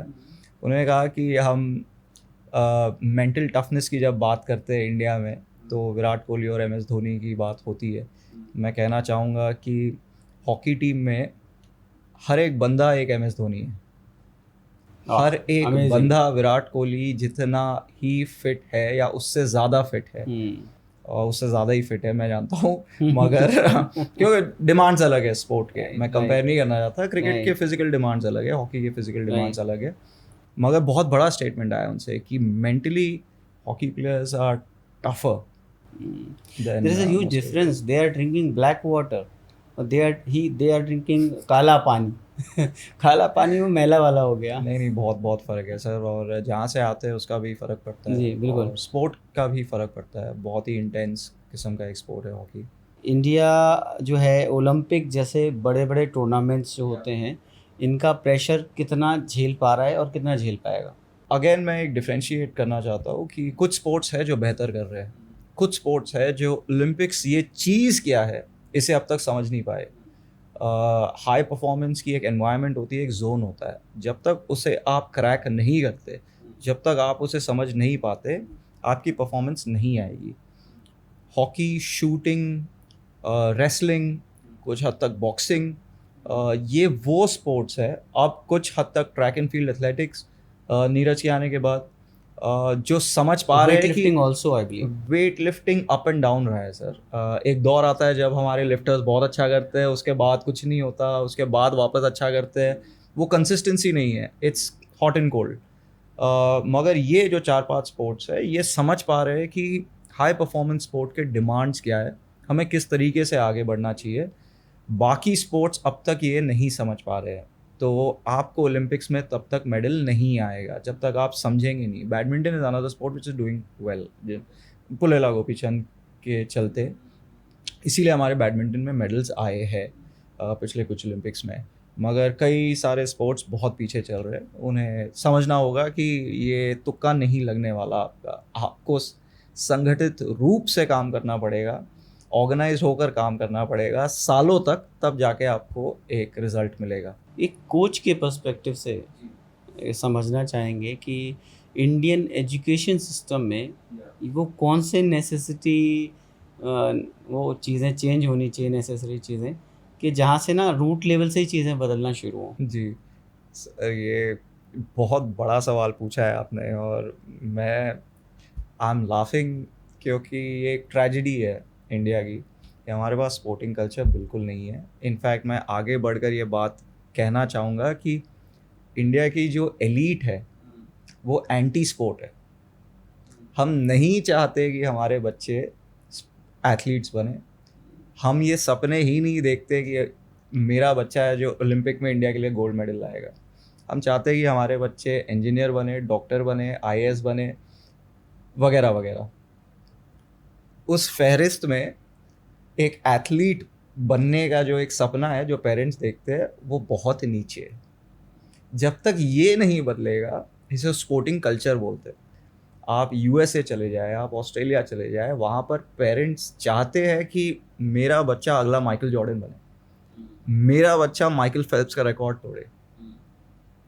हम ये जब तक सपने, ये जब तक हमारे ख्वाब नहीं बनेंगे, जब तक हमारे पेरेंट्स नहीं चाहेंगे कि हमारे बच्चे जाकर अगला साइना नेहवाल, अगली पीवी सिंधु इस घर से पैदा हो, तब तक कुछ नहीं बदलने वाला।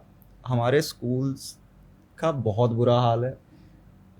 पीटी की जो क्लास होती है वो मजाक बन के रह गया है, वो तो और कुछ नहीं। ग्राउंड में बिल्कुल आप जानते हैं, वो तो मतलब उसके तो मीम्स बनते हैं आजकल। नहीं, हमारे टाइम में तो घास उड़ाया करते थे मैदान में पीटी की क्लास तो में। कहाँ से आप ओलंपिक चैंपियन पैदा करोगे? कहते थे घास बड़ी बड़ी हो गई, उखाड़ो इसको। एकेडमिक्स एक बात होती है, और दुखद बात है कि स्पोर्ट्स को अब भी हम एक्स्ट्रा करिकुलर एक्टिविटी कहते हैं। वेरी ट्रू, हाँ यही टाइटल ही है, एक्स्ट्रा करिकुलर एक्टिविटी क्या होती है? मतलब स्पोर्ट्स करिकुलम का हिस्सा क्यों नहीं है? क्यों नहीं है? क्या इसलिए नहीं है क्योंकि वो ज़रूरी नहीं समझा जाता? क्या इसलिए नहीं है क्योंकि आपको doctor, engineer, IAS, banker, financial analyst यही चाहते हो कि आप अपने बच्चे बने? तो क्यों नहीं है? ऑन अ सीरियस नोट, बहुत सारे डॉक्टर हैं परेशान घूम रहे हैं, इतने डॉक्टर हो गए इंडिया में। सर मैं आपको एक किस्सा परेशान बताता है वो। हूँ, मैं आपको एक किस्सा बताता हूँ। क्यूबा जब कम्युनिस्ट ने रेवोल्यूशन के बाद टेक ओवर किया तो उन पे बॉयकॉट लगा है जो अब तक जारी है। यूएसए ने उस गवर्नमेंट को बॉयकॉट किया। तो फिडेल कैस्ट्रो, चे गेवारा, ये सारे जो है एविड स्पोर्ट्समैन थे। चे गेवारा बहुत बड़े रग्बी प्लेयर थे, फिडेल कैस्ट्रो बहुत अच्छे बेसबॉल प्लेयर थे। तो इन्होंने सोचा कि यार मेडिसिन तो है नहीं हमारे पास, हमारा हेल्थ केयर सिस्टम टूटा हुआ है, हम कैसे बचे इस चीज़ से। उन्होंने कंपल्सरी तौर पर स्पोर्ट्स को ग्रास रूट लेवल पर इस तरीके से इम्प्लीमेंट किया कि उन्होंने कहा कि हम हेल्दी सिटीजन्स ही पैदा करेंगे जो बीमारी ना पड़े। वो कैसे कर सकते हैं? हम एक ऐसी सिटीजनरी हम तय करेंगे, हम पैदा करेंगे, हम तैयार करेंगे जिन्हें हॉस्पिटल्स जाने की ज़रूरत ना पड़े। वो कैसे कर सकते हैं हम? Everybody, every kid, every child should play sport. Today an average Cuban lives more than an average American. Life expectancy एक क्यूबन की 79 है, एक अमेरिकन की 78 है। आप समझिए आप क्या कर सकते हैं। ये जो कह रहे हैं ना आप डॉक्टर्स परेशान इंडिया में हैं, 65 हम सर वर्ल्ड लीडर्स है डायबिटीज में, हम वर्ल्ड लीडर्स है इंडिया में ओबेसिटी 65 है सेम। कैसे मतलब आप समझिए स्पोर्ट का आपकी सोसाइटी में रोल क्या हो सकता है। बिल्कुल। जब तक आप एक हेल्दी सोसाइटी नहीं है, आप कैसे विश्वगुरु बन हमसे जाओगे। अच्छी शायद बांग्लादेश की है वो, दे आर 67 एवरेज क्या बोलना सर, अब छोड़ो। शॉकिंग है बट अच्छा, लेकिन एक चीज़ है, आई हैव जी। Seen the turn around that one of our celebrities R Madhavan, या उनका बेटा अभी कुछ या मेडल लेके आया है स्विमिंग स्विमिंग में, I have seen him swim Khelo India right, games में। And then it was a very proud moment Yeah. for them या as in celebrities, या Bollywood star. या They set a narrative that yes, this can be a possibility. बिल्कुल, it can be a possibility. I wish him all the best. He's doing really well. Yeah. He's a very talented swimmer. I've had the opportunity of seeing him And swim. यही आप चाहते हो कि हो? बिल्कुल मैं चाहता हूँ ये इसका विस्तार हो और लोग मौका दे और अपने बच्चों के ड्रीम्स में बिलीव करें। जी। पता नहीं किस तरीके की सोच है हमारी। आपको याद होगा एक कहावत हुआ करती थी, पढ़ोगे लिखोगे बनोगे नवाब, खेलोगे कूदोगे बनोगे खराब। क्या मतलब है इसका? ये भर दिया ना, शुरू से भर दिया बचपन से। एग्जैक्टली तो आप क्या क्या बता रहे हो अपने पर बच्चों वो को? अब नैरेटिव चेंज हो रहा है। I hope so. मैंने अभिषेक भाई के साथ एक हमने पॉडकास्ट किया था जी जो आर्चरी में है, जी he is income tax commissioner in Yeah. Delhi also, तो उन्होंने फिर इसको हमें बताया था कि अब ये टर्न अप हो रहा है धीरे धीरे, धीरे धीरे चेंज हो रहा है। खेलोगे कूदोगे तो बनोगे नवाब, पढ़ोगे लिखोगे तो रह जाओगे But it should be done at a larger scale, and Yeah. more people need to believe that their children can be champions, world class athletes. बिल्कुल। Only The then kind we'll of have a change. population we are having in India, better to आप धक्के खा रहे हो रेलों में और paper देने जा रहे हो, एक एग्ज़ाम जिसके लिए सीट्स ही 4000 हैं, वहाँ 40 लाख आदमी जाके, और क्या कर लोगे sir? Better than you focus on sports, because वो आपको जॉब भी दिलाता है, एक टाइम के आने के बाद आपको जॉब सिक्योरिटी भी है, सर कुछ नहीं तो आपकी पर्सनालिटी तो ठीक रहेगी। पर्सनालिटी तो ठीक रहेगी, जियोगे तो कम से आप प्रेजेंटेबल रहोगे, वही सही बात आपकी पर्सनालिटी अच्छी रहेगी, बिल्कुल ठीक बात। आपकी जिंदगी में एक्सपोजर बहुत अच्छा रहेगा, आप you will meet new people, you will have experiences in life that you will be really grateful for, you will lead a rich life. तो I mean उसके तो benefits तो अनगिनत है। अच्छा, अभी बीच में कबड्डी बड़ा बूम पकड़ा है, जी जी मतलब रिसेंट जबरदस्त तरीके से बहुत ज़्यादा बूम पकड़ा है जब से ये प्रो कबड्डी लीग जी उसमें आई है, और पहला सीज़न शायद इतना हाइप्ड नहीं था, लेकिन उसके जी। बाद जो हाइप पकड़ी है, बहुत ज़्यादा। संदीप वगैरह हो गए, काफ़ी फेमस हुए, तो इनकी जो एक्चुअल इनकी सेफ्टी और वो उस चक्कर उसका सबका कैसे ध्यान रखा जाता है कि उस समय ऐसा ना हो जाए ना एक आध टूट जाए खेलते खेलते? नहीं नहीं, बहुत ही इंजरी प्रोन स्पोर्ट है। हाँ। क्योंकि कबड्डी हम भूल नहीं सकते, it's a full contact sport. हाँ। वहाँ पे तो मतलब रेसलिंग के बराबर ही कह टांगे सकते हो खींचना आप। है ना। हाँ, और नहीं वो जो इम्पैक्ट होता है ना कबड्डी में, अगर आप देखेंगे बहुत ही हाई इंटेंसिटी इम्पैक्ट होता है, जो डैश वो मारते हैं, जो एंकल होल्ड वो करते हैं वगैरह वगैरह। वहाँ पे अगर आपको रेडर को रोकना है तो बहुत ही हाई इम्पैक्ट स्पोर्ट कह सकते हो आप कबड्डी। बचने के लिए कम से कम 2 मीटर कूदते हैं, जंप करते हैं नीज के जी टाइम। जी जी। तो उस स्पोर्ट में भी जैसे बाकी स्पोर्ट्स में हम देख रहे हैं और सोसाइटी में एट लार्ज देख रहे हैं, चेंजेस हो रहे हैं। कबड्डी अब जब से मैट पर जा चुकी है, अपने आप में एक सर्फिस में एक बदलाव आया है। हर टीम के साथ प्रो कबड्डी लीग में एक फिजियो जुड़ा हुआ है फुल टाइम। कोई भी प्लेयर इंजर्ड होता है, उन्हें ये आश्वासित किया जाता है हाईएस्ट अथॉरिटी से कि आपका पूरा मेडिकल केयर का ध्यान रखा जाएगा।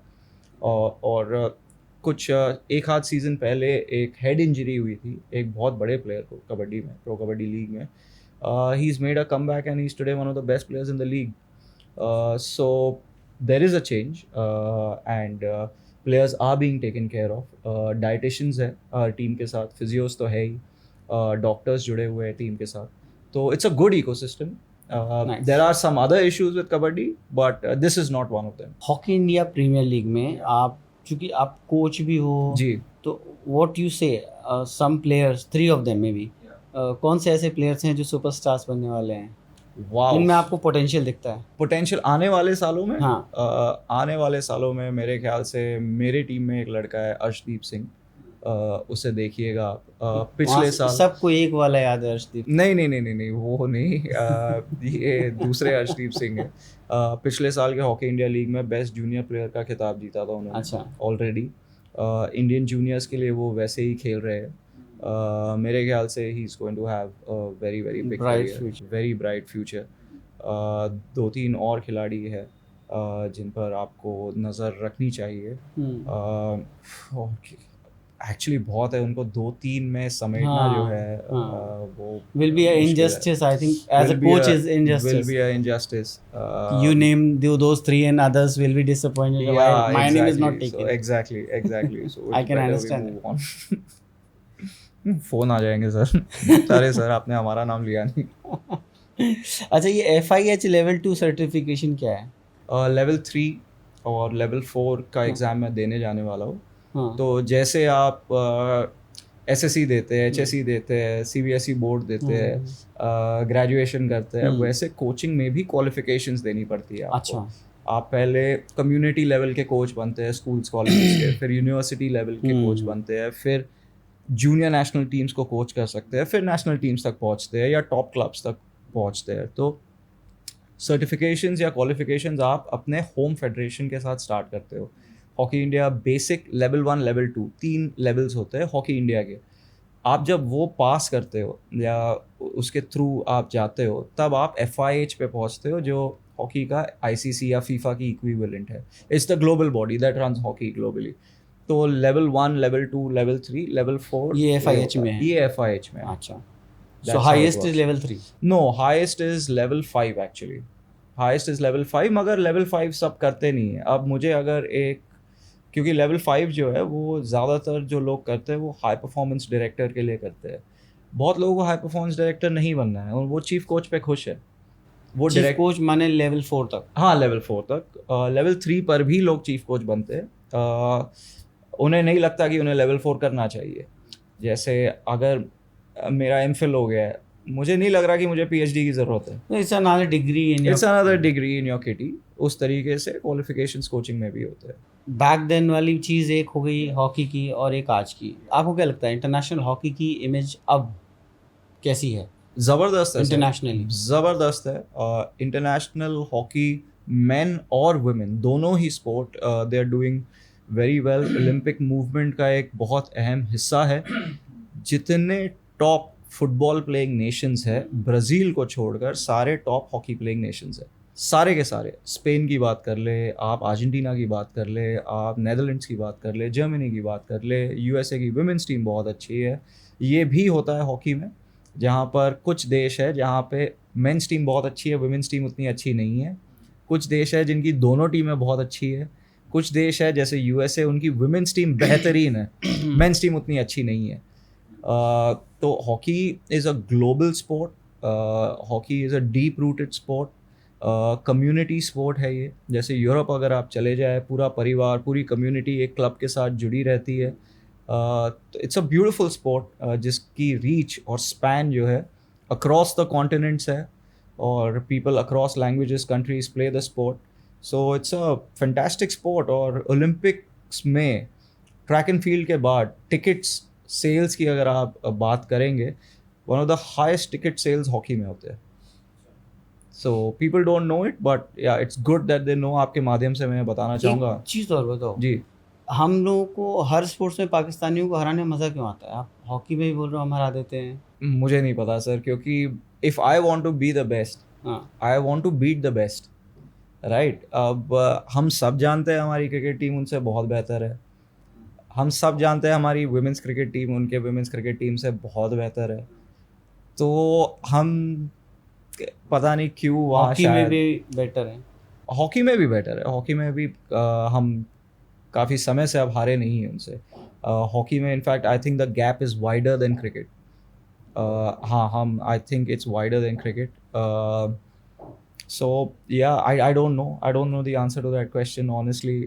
हमें इस बात से ज़्यादा खुशी मिलनी चाहिए कि हम कोई टाइटल जीते या वर्ल्ड कप जीते, ना कि किसी एक ओपोनेंट को हरा कर जो है हमें खुशी मिलती है, जो ऑलरेडी हमसे कमज़ोर चल रहा है फ़िलहाल। जैसे देखो आम जनता को तो खुशी मिलती है उनके टीवी तोड़वा के। ये जो जनवरी में हॉकी लीग आने वाली है, इसका कुछ बताओ ना क्या है? जी, जनवरी में ये सेकंड सीज़न होगा। हॉकी इंडिया लीग बंद हो गई थी या रुक चुकी थी, उसे रिवाइव किया गया है। अपने आप में एक बहुत बड़ी बात है, क्योंकि इस देश में जब लीग एक बार बंद हो जाती है ना तो इट्स ओवर बेसिकली। बहुत मुश्किल है जिंदा करना बहुत मुश्किल है। तो वापस रिवाइव हुई हॉकी इंडिया लीग जो होनी चाहिए थी। Hockey is too popular to not have a league. Season 1 हो चुका है। बदकिस्मती से हम फाइनल हारे थे सीज़न 1 का। Hopefully this year Hyderabad Toofans will go on to become champions hopefully. Hockey का बोर्ड और पीसीसीआई का बोर्ड या कितना रेजोनेट करते हैं आपस में? बहुत अलग है सर, और डिमांड्स भी बहुत अलग है, क्योंकि क्रिकेट अब ओलंपिक स्पोर्ट बनने जा रहा है नहीं। फिर तो और भसड़ पहली हो बार गई है। नहीं, वो नहीं होगा सर, मैं बता रहा हूँ आपको उसकी वजह क्या है। क्रिकेट एशियन गेम्स में था, और वो कंपटीशन में, टूर्नामेंट में हमने हमारी बी टीम भी नहीं, सी टीम भेजी। और वो कंपटीशन भी जो था एशियन गेम्स में क्रिकेट का, वो सी क्लास कंपटीशन ही बन के रह गया। फाइनल्स हुआ ही नहीं, इट गॉट रेन्ड आउट। और रैंकिंग के चलते, क्योंकि इंडिया की रैंक हाईएस्ट थी, उन्हें गोल्ड मेडल दे दिया गया। ये क्या था, मेरे समझ में नहीं आया। मतलब आप स्पोर्ट क्यों देखते हैं? आप स्पोर्ट इसलिए देखते हैं क्योंकि इट्स अ कंपटीशन। हाँ, होना भी तो चाहिए दो लोगों के बीच में बिल्कुल होना मैच। चाहिए। आप दूसरे टीम को बैटिंग का मौका तो दीजिए, बॉलिंग का मौका तो दीजिए। तो क्रिकेट को भी ओलंपिक्स में अपनी जगह बनाने में थोड़ा समय लगेगा। तो हॉकी की जो फेडरेशन है हमारी, उसके डिमांड्स अलग है, उनका साइकिल अलग है, बहुत ही अलग तरीके से प्लानिंग होती है। बहुत ही हाई इंटेंसिटी स्पोर्ट है, एथलीट्स का दूसरे तरीके से ख्याल रखा जाना चाहिए। There is a lot that cricket can learn from hockey, there is a lot that hockey should learn from cricket as well. अभी आप बोल रहे थे कि हॉकी की टीम का जो माइंडसेट है, overall mindset, that is way stronger than cricket team mindset. 100%, हाँ, नो क्या डाउट। अंतर क्या है, क्या स्ट्रॉन्ग क्या है? और अंतर ये है सर कि सबसे पहले, जैसा कि मैंने कहा कि हॉकी या कोई और स्पोर्ट, क्रिकेट को छोड़कर कोई क्यों खेले इस देश में। आप जब से वो स्पोर्ट खेलना शुरू करते हैं, लोग आपके अगेंस्ट रहते हैं कि ये क्यों कर रहे हो, आप कुछ और कर लो लाइफ पागल में, हो। हाँ। इस ये करके क्या होगा, कुछ और कर लो, शायद आपका भला हो जाए। वहाँ से जर्नी स्टार्ट होती है किसी भी एक एथलीट की। दूसरी बात, अगर आप देखेंगे क्रिकेट के, हमारे जो क्रिकेटर्स है, चाहे वो अश्विन हो, विराट कोहली हो, श्रेयस अय्यर हो, रोहित शर्मा हो, ये ज़्यादातर जो है शहरों से आते हैं। एम एस धोनी की भी अगर आप बात कर ले, वो रांची से आते हैं। रांची एक शहर है। हॉकी में अगर आप देखोगे या रेसलिंग में अगर आप देखोगे, ये प्रॉपर ग्रामीण क्षेत्र से आते हैं, ये इंटीरियर इंडिया से आते हैं। वहाँ से जिन चुनौतियों का सामना करके वो निकल कर आते हैं और चैम्पियन बनते हैं ना, उनकी मेंटल टफनेस एक अलग लेवल पर रहती है, अलग लेवल पर रहती है। रानी रामपाल, जो आई थिंक लास्ट 20 इयर्स में सबसे बड़ी हॉकी की खिलाड़ी हमने जो प्रोड्यूस की है भारत में, उसकी जर्नी अगर आप पढ़ोगे, डैड डेली वेज लेबरर थे, उनके पिताजी। उनकी माँ जो थी हाउसवाइफ थी। और मतलब उनकी जर्नी सिर्फ आप देखिए रानी रामपाल की। मेरे अपने एक दोस्त है युवराज वाल्मीकि, बॉम्बे में एक ऐसे घर में वो रहा करते थे जिस घर में इलेक्ट्रिसिटी नहीं थी, रनिंग वाटर नहीं था, बहुत पुअर बैकग्राउंड से बहुत ही पुअर बैकग्राउंड से, मगर वो it did not stop them, they went on to achieve great things. अच्छा, हम क्रिकेट में जनरली ना, जब बात आती है मैं उसकी कि स्ट्रेंथ फिट, सबसे कहते आइडियल बंदा कौन है, तो या तो धोनी का नाम लेते हैं, एमएसडी का, या विराट कोहली बोल देते हैं। हॉकी में दो बताओ मुझे, फीमेल में मेल में, दोनों में आप किसको समझते हो इतना फिट या इतना स्ट्रॉन्ग? सर मैं आपको एक इफ बात यू नेम बताता वन, इफ यू नेम हूँ, वन। मैं आपको एक बात बताता हूँ जो आपको ये बताएगा कि दोनों स्पोर्ट में अंतर क्या है। ठीक है, क्रिकेट में जो फिटेस्ट खिलाड़ी है, चाहे आप विराट की बात कर ले, जो यो टेस्ट में सबसे ज़्यादा नंबर या अंक उनके आते हैं, जो उनके नंबर आते हैं ना यो टेस्ट में, हमारे विमेंस टीम का वो क्वालिफाइंग मार्क है। मेंस टीम की बात छोड़ दीजिए आप समझ रहे हैं, मैं दोहराऊँ इस बात को? नहीं नहीं, अब वो क्रिकेट टीम ठीक है, सुने तो समझे इस चीज़ नहीं को। उनको पता है ये बात, डिमांड्स दोनों स्पोर्ट के अलग है, मैं वापस कह रहा हूँ। ठीक है, तो फिटनेस की बात जहाँ तक है, it is an insanely tough sport. Hockey is an insanely tough sport. कुछ खिलाड़ी है हमारे टीम में, सुमित की बात कर ले, हार्दिक की बात कर ले, ललित उपाध्याय की बात कर ले, जो हाल ही में जो रिटायर हुए हैं, कई और है जो योयो टेस्ट का जो टेप होता है ना, वो टेप ख़त्म कर देते हैं, वो टेप ही ख़त्म कर देते हैं। 24 लेवल्स होते हैं योयो टेस्ट पे, वो पूरे 24 लेवल ख़त्म करते हैं। अगर 25 होता वो 25 करते, ठीक है। तो उन्होंने जो है मजाक बना कर रख दिया है इस योयो टेस्ट का, तो वो लागू ही नहीं होता इन लड़कों पे हमारे। सर मैं कह रहा हूँ आपसे, ओलंपिक में मेडल इत्तेफाक से नहीं आता, ठीक है उस ठीक है, दिन मैं रात सवाल को रिफ्रेश करूंगा आप। जी। चलो ये फिटनेस की बात नहीं जी। करते हैं आप, ये तो आपने क्रिकेट टीम की धो दी। अब मैं कह रहा हूँ हॉकी में लेट्स या सपोज कामनेस की बात करते या हैं, कूल कौन है आपकी टीम में जो कैप्टन कूल या कोई ऐसी वाली बहुत ही कूल कैप्टन है हमारा भी, Harmanpreet Singh. Very calm, very composed. जब डंडा देना होता है तो वो भी देते हैं वो। वैसे तो है ही पुलिस वाले ही है, पंजाब पुलिस में है वो, अच्छा डीएसपी। अच्छा डीएसपी है पंजाब पुलिस में, तो वो भी जब देना होता है तो बराबर देते हैं। मगर otherwise he is seriously one of the coolest, calmest, on field. Brilliant guy. मतलब उनके साथ कभी बैठो बात करो तो मज़ा आता है हरमनप्रीत सिंह के साथ। वाइस कैप्टन भी हमारे हार्दिक थे, अब शायद चेंज हो गए। वो भी बहुत ही मेहनती किस्म। उनका एक किस्सा मैं बताता हूँ आपको। प्रैक्टिस पे जाने से पहले हार्दिक अपने रूम में 200 पुशअप मार के जाते हैं भाई साहब। प्रैक्टिस पे जाने से पहले, ठीक है।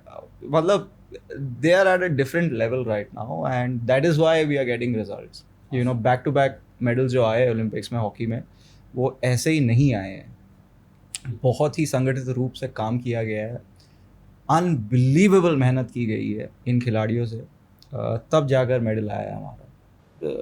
ध्यानचंद साहब तो हैं, मेजर ध्यानचंद जो हैं मेरे शहर से हैं, झांसी से। सो अच्छा। I am very proud that I am from that place. उनके बाद अगर कोई आता है जो आपकी जुबान पे नाम, तो वो मोहम्मद शाहिद ही हैं या और कोई और? सर ये एक कड़ी है जो उनसे स्टार्ट होती है हॉकी। मतलब मैं कह रहा हूँ ना, मतलब इसकी जो विरासत है, इसकी जो लेगेसी है, ये अनमैच्ड है। मेजर ध्यानचंद के बाद कई ऐसे खिलाड़ी हैं जो उनके स्तर तक तो नहीं पहुँचे, वो तो अपने आप में लैंडमार्क। एक मतलब एक मिसाल है, ठीक है। मगर मेजर ध्यानचंद के बाद बलबीर सिंह का नाम आता है, केडी सिंह बाबू का नाम आता है, ठीक है। केडी सिंह बाबू बॉम्बे में जब आके, तब बॉम्बे हुआ करता था, बॉम्बे में जब आकर खेला करते थे बॉम्बे गोल्ड कप में वगैरह, तो जो पब्लिक स्पीकर सिस्टम हुआ करता था उस पर गाना गाना चलता था। वो गाना था, यूँ तो हमने लाख हंसी देखे तुम सा नहीं देखा। यकीन मानिए आप, इतना स्मार्ट बंदा था। कुंवर दिग्विजय सिंह बाबू, जिनके नाम पे एक बहुत बड़ा टूर्नामेंट होता है लखनऊ में आज भी, हाँ, केडी सिंह बाबू कहते हैं, मल्टीपल ओलंपिक गोल्ड मेडलिस्ट। वो और बलबीर सिंह एक ही टीम में दैट खेला इज बिकॉज़ करते ही थे। वाज स्मार्ट और what? Because he was great. Smart तो थे ही, वो तो राणा तो थे ही वो, मतलब वो आई थिंक रॉयल फैमिली से भी बिलोंग करते थे, वो सब तो अच्छा। था ही उनमें। हाँ, मगर उनका गेम जो था, हाँ, this मतलब next- हिला कर रख देते थे वो। तो Balbir Singh, KD Singh Babu, Leslie Claudius, 4 time Olympic medallist. हाल ही के सालों में अगर हम बात करें, मोहम्मद शाहिद, बिल्कुल अपने आप में ध्यानचंद जी के सुपुत्र जो थे, अशोक कुमार, बहुत बड़ा नाम।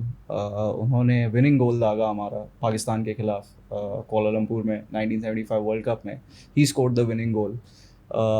धनराज पिल्ले, उसके बाद मोहम्मद शाहिद के बाद 90s में जो दौर निकला है हमारा, धनराज पिल्ले सबसे बड़ा नाम थे। हाल ही में श्रीजेश, हरमनप्रीत सिंह, ये दो जो लास्ट 10 साल की अगर आप बात करें, तो ये एक अनमैच्ड लेगेसी है। ऐसे एथलीट्स आपको जो है किसी और स्पोर्ट में मिलेंगे नहीं, ढूंढ के भी नहीं मिलेंगे सर, हमारे देश में तो नहीं मिलेंगे आप। कभी किसी मैच में आपने कमेंट्री के दौरान कोई ऐसी लाइन या रिएक्शन बोल दी हो जो बाद में कंट्रोवर्सी बनी हो? जो बाद में कंट्रोवर्सी बनी हो? मुझे नहीं लगता आपने बोला होगा। नहीं सर, हम या इस सोच बात समझ के बोलते हो आप? बात सोच समझ के बोलने की भी नहीं है। मेरे ख्याल से अगर आप ठीक ढंग से अपना होमवर्क करके आते हैं, और स्पोर्ट अपने आप में एक इतनी खूबसूरत चीज़ है कि आप यहाँ वहाँ क्यों किसी चीज़ को लेकर बोलोगे। और जिन स्पोर्ट्स को मैं कवर करता हूँ, चाहे वो हॉकी हो, एथलेटिक्स हो, कबड्डी हो, बॉक्सिंग हो, उसमें आपको ये समय भी नहीं मिलता कि आप कहीं भटक जाए और किसी और चीज़ के बारे में शेर व शायरी करने लगे या पुराने किस्सों की बात करने लगे, क्योंकि एक्शन इतना फास्ट है, आपको समय ही नहीं मिलता। छोड़ तो देते हैं, नहीं छीलते जी हैं जी इसको। जी। एक बार हुआ था, मुझे याद है कि इंडिया वर्सेस पाकिस्तान का हॉकी में मैच था एशियन चैम्पियंस ट्रॉफी में, और ट्विटर पे उस बंदे की काफ़ी फ़ैन फॉलोइंग है। तो पाकिस्तान ने रिव्यू लिया था, एग्जैक्ट किस्सा मैं भूल रहा हूँ, पाकिस्तान ने रिव्यू लिया था या इंडिया ने रिव्यू लिया था, और मेरी राय कोई और थी और जो वीडियो पर जो अंपायर बैठे थे उसकी राय कुछ अलग आई। तो मैंने ये कहा था कि शायद इंडिया ये रिव्यू हार जाएगा इस वजह से। तो जैसा कि आजकल बदकिस्मती से हमारे देश में होता है, वो बंदा ट्विटर पर चले गया जिसने मेरे ख्याल से ज़िंदगी में कभी हॉकी की स्टिक नहीं पकड़ी होगी, कभी ग्राउंड पर कदम नहीं रखा होगा, और उसने 2-3 बातें मेरे बारे में कही कि इन्हें सुन लीजिए, ये है एक वोक कमेंटेटर जो ऐसी बातें कर रहे हैं पाकिस्तानी ने? पाकिस्तान के सपोर्ट में वगैरह अच्छा, वगैरह। इंडियन ने लिखा ये? इंडियन ने लिखा, उसे आइडिया ही नहीं है कि मतलब स्पोर्ट क्या है, मैं क्या कह रहा हूँ, मैं कौन हूँ, मेरा इतिहास क्या है, वगैरह वगैरह, कोई आइडिया नहीं है। तो मैं सोचा कि एक बार मैं रिप्लाई करूँ उसे, फिर मैंने कहा कि छोड़िए मतलब। अच्छा, आप एक टीम डायरेक्टर खुद भी हो, तो डायरेक्टर का मतलब क्या है? इस लेवल पे खेल में डायरेक्टर क्या करते हैं? जी टीम का प्लेइंग 11 या जो भी साइज है वो डिसाइड करते हैं, या उनको मेंटोर करते हैं? क्या डायरेक्टर मतलब क्या? जी, टीम डायरेक्टर का ये मतलब होता है कि जितने टीम के ऑपरेशंस हैं उसको आप एक संगठित रूप से आप डायरेक्शन देते हैं। लिटरली टीम का चीफ कोच कौन होना चाहिए, टीम का एसएनसी कौन होना चाहिए, टीम के एनालिस्ट कौन होने चाहिए, ऑक्शन में आपकी स्ट्रेटजी क्या होनी चाहिए, किस प्लेयर्स को आपको ट्रैक करना है, इन सारी चीज़ों को और भी कई सारी चीज़ों को, टीम की ओवरऑल प्लानिंग और स्ट्रेटजी क्या होनी चाहिए, उनके ट्रैवल प्लान्स क्या होने चाहिए, लॉजिस्टिक्स क्या होनी चाहिए, कहाँ रहना चाहिए, कहाँ नहीं रहना चाहिए, किस प्लेयर को रिलीज़ करना है, किसे रिटेन करना है, वगैरह वगैरह, ये सारे टीम डायरेक्टर के ही मतलब निगरानी में आते हैं। टीम डायरेक्टर का ये रोल होता है। जो आपने कहा वो बहुत ही माइक्रो लेवल की चीज़ है, कौन सा प्लेयर खेलेगा, स्ट्रेटजी क्या, वो चीफ कोच है।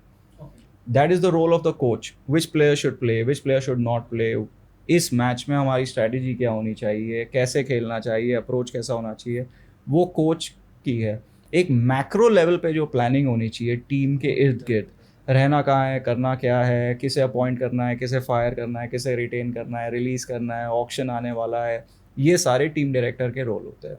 कोई ऐसा मोमेंट जब आप कमेंट्री कर रहे हो और अचानक से बीच में फंसा हुआ सा महसूस हुआ हो कि अब सिचुएशन डेडलॉक है, आपको समझ में नहीं आ रहा अभी क्या बोलूं? कभी नहीं हुआ सर मेरे साथ ये कभी नहीं सिचुएशन हुआ जहाँ पे मुझे लगा कि यार मैं फंसा गया हूँ या बोलूँ क्या, करूँ क्या, मेरे साथ कभी नहीं हुआ। और शायद वो 2 वजह से, क्योंकि मेरी टचवुड ना प्रेपरेशन, हो आपके साथ। हाँ मेरी शायद प्रेपरेशन ठीक ठाक रहती है हमेशा, मैं पढ़कर जाता हूँ हर मैच में। कमेंटेटर में प्रेशर रहता है? बहुत प्रेशर रहता है सर, बहुत प्रेशर रहता है। ट्विटर के ज़माने से मैं बता सकता हूँ आपको, लोग रुके रहते हैं कि कब गालियाँ दे, कब इससे गलती हो और कब हम मतलब, and you need to be prepared you with need the to be stats also। Extremely prepared, क्योंकि वहीं पर फिसलते हो आप। हाँ, स्टैट्स में कुछ और बोल दिया, कुछ का कुछ ज्ञानी निकल गया तो अगर मुंह आपको से, तो पता है उनकी तो कमी है नहीं फिर दुनिया तो में, छीले जाओगे। फिर तो छीले जाओगे आप। तो बहुत ही ध्यान से फूक फूक कर कदम रखना पड़ता है आपको। अच्छा, ये जो ड्रीम 11 वगैरह फैंटेसी गेम्स में सट्टेबाजी होती है, क्रिकेट मैक्सिमम, तो ये हॉकी में भी चलता है? नहीं, अभी तक हॉकी में नहीं आया। थोड़ी सी कंट्रोवर्शियल राय है मेरी, क्योंकि मुझे लगता है कि जो बेटिंग ऐप्स को आपने बैन किया है ये वो, क्या हम नहीं जानते कि कितना बड़ा इकोसिस्टम है इस दुनिया में बेटिंग को लेकर? कौन नहीं जानता? वो तो वैसे भी चल ही रहा है, इलीगल चल रहा है। इलीगल चल रहा है, हाँ, जिसे हमने कुछ हद तक लीगलाइज कर दिया था फैंटेसी गेमिंग के नाम पे, कुछ हद तक हमने लीगलाइज कर लिया था और वो फैलते चले जा रहा था, बढ़ते चले जा रहा था। तो मेरे ख्याल से ये वही शराबबंदी it's more like, तरह का it's है। more like you ban a red light area but you cannot stop prostitution। Alcohol इससे सेम आपने शराबबंदी लागू कर दी, शराबबंदी हुई कहाँ है? पीना बंद नहीं करा पाए। प्रोहिबिशन कहाँ चला है? सही बात है। नहीं चला है भाई। जिसे करना है वो तो, उससे बेहतर है आप एक लीगलाइज तरीके से बाकायदा टैक्स लेकर उसे मॉनिटर कीजिए, जैसे बड़े बड़े देशों में होता है। कभी कभी ऐसा भी होता है आपके साथ कि मतलब आपको टीम का मैच शुरू होने से पहले अंदाज़ा है कि ये वाला मैच मेरी टीम जीतेगी या हार जाएगी? सर आप कोशिश करते हो अपने प्रेपरेशन को लेकर इतने सटीक तरीके से आप प्रिपेयर करें कि आपको लगे कि चांसेस आपके, प्रोबेबिलिटी विन की आपकी बढ़े। तो अगर आप एक ऐसे टीम के अगेंस्ट खेल रहे हैं which is having a really bad season, जो लगातार हारते ही चले आ रही है, तो आपके विन की प्रोबेबिलिटी जो है वो अपने आप बढ़ती है। ऑब्वियसली हाँ। तो समवन विन समवन लूज, समन विन समन लूजेस, और अगर कोई लगातार हारते हुए ही चले आ रहा है, हर सीजन में हर स्पोर्ट में ऐसी एक टीम होती है जो पिटते ही चले जाती और है। बाद में पलट भी देती है कई बार। कई बार ऐसे होता है, कई बार ऐसे होता है जहाँ वो पलट भी देती है। तो हम तो जब एज अ टीम कभी भी एक ऐसे टीम के अगेंस्ट खेलते हैं जो हारते चली आ रही है, हम तो यही बचकर चलते हैं कि every bad team has one good game, that should not come against us. तो ज़रा ध्यान से, कंप्लेसेंसी के लिए कोई जगह है नहीं। ऐसे टीम से ना हारिए आप जो लगातार बाकियों से हारते हुए आ रही है। तो बनाना स्किन कहते हैं उन्होंने। अच्छा, हॉकी खेलते खेलते आप हॉकी के कमेंटेटर बने, ये समझ में आता है, पर वहाँ से कबड्डी प्रो लीग के कमेंटेटर का क्या या रिलेशन? सर मैं स्पोर्ट्स ब्रॉडकास्टर हूँ, मैं कमेंटेटर अपने आप को हॉकी का कमेंटेटर नहीं मानता। I am a sports broader broadcaster. Term. It's a broader term.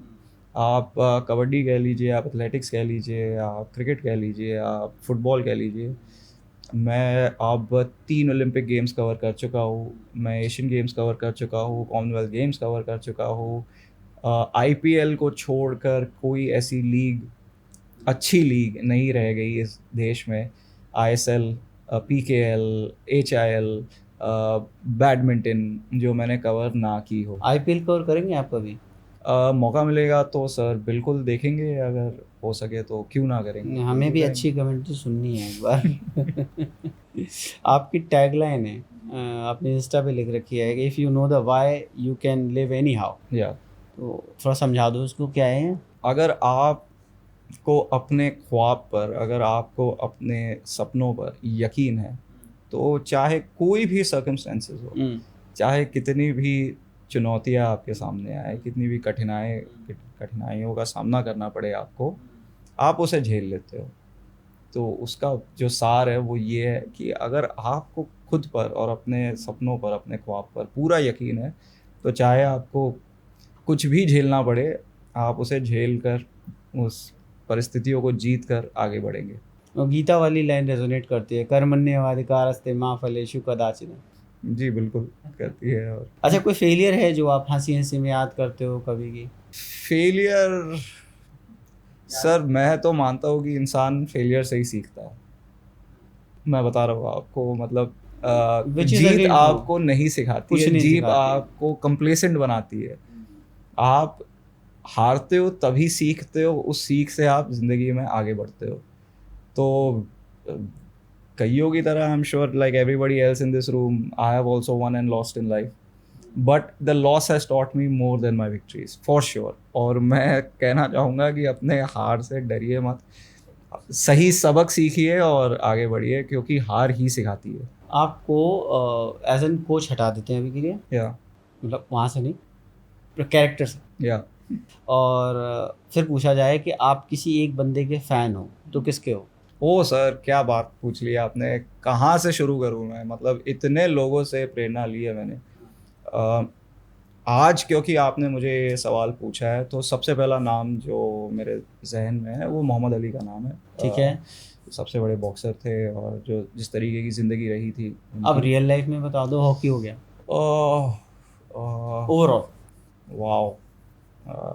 किस बंदे के फ़ैन हो? सर काश मैं कोई एक नाम एकदम से बता देता, मगर कोई तो बताओ एक नाम। सर जिस तरीके की ज़िंदगी चे गेवारा की थी, मैं बहुत बड़ा फ़ैन हूँ उनका, उनके सोच विचार का, उनकी ज़िंदगी का।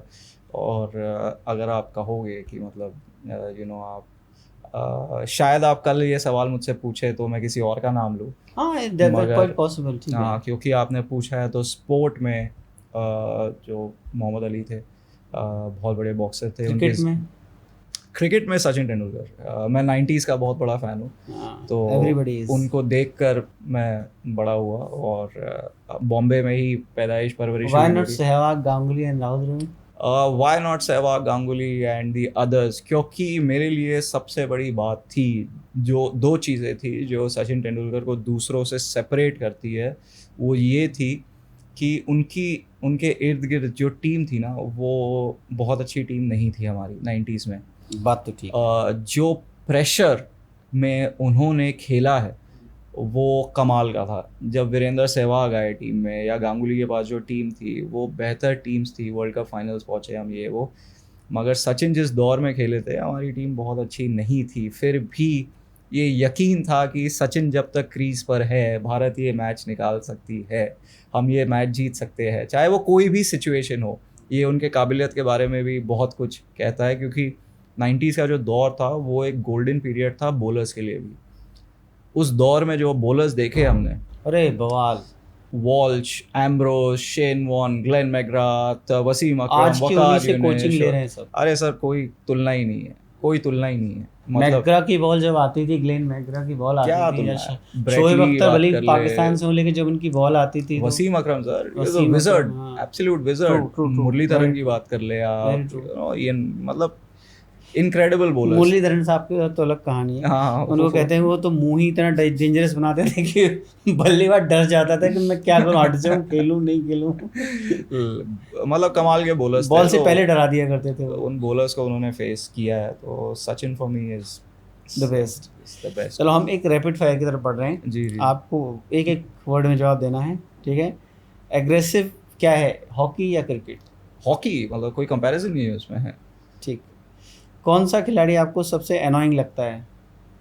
अबरार, पाकिस्तान के जो स्पिनर है, हाँ। उनकी सेलिब्रेशन पता ये- नहीं वो क्या करना चाहते हैं, या हाँ। मतलब हाल ही के टाइम में अगर मुझे कोई इरिटेटिंग लगा है तो वो लगे उनकी सेलिब्रेशन लगी है। श्रीलंका के हसरंगा ने जब विकेट ली थी हाँ।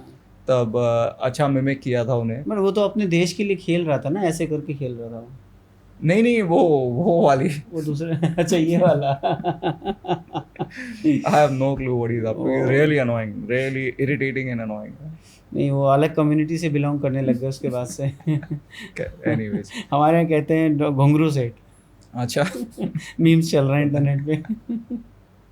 अच्छा, टीम के अंदर सबसे फनी सेंस ऑफ ह्यूमर किसका है आपकी? मेरे टीम में सबसे फनी सेंस ऑफ ह्यूमर है गोंजालो पेयाट, एक जर्मन है, वेरी फनी गाय, और टीम में एटमॉस्फेयर को ही हाँ। Keeps it light. एक होता है सबके मजे लेता रहता है। जी जी जी, वही है वो। हमारे कप्तान जो है सुमित, उनका भी सेंस ऑफ ह्यूमर बहुत अच्छा है। अच्छा। तो और कौन सा खिलाड़ी लॉकर रूम में सबसे ज्यादा ड्रामा क्रिएट करता है? सर मैं नाम नहीं ले सकता। नहीं, ये तो लेना पड़ेगा, ये दिस इज डू और डाई वाला एक thing। ऑस्ट्रेलियन खिलाड़ी है Tim brand.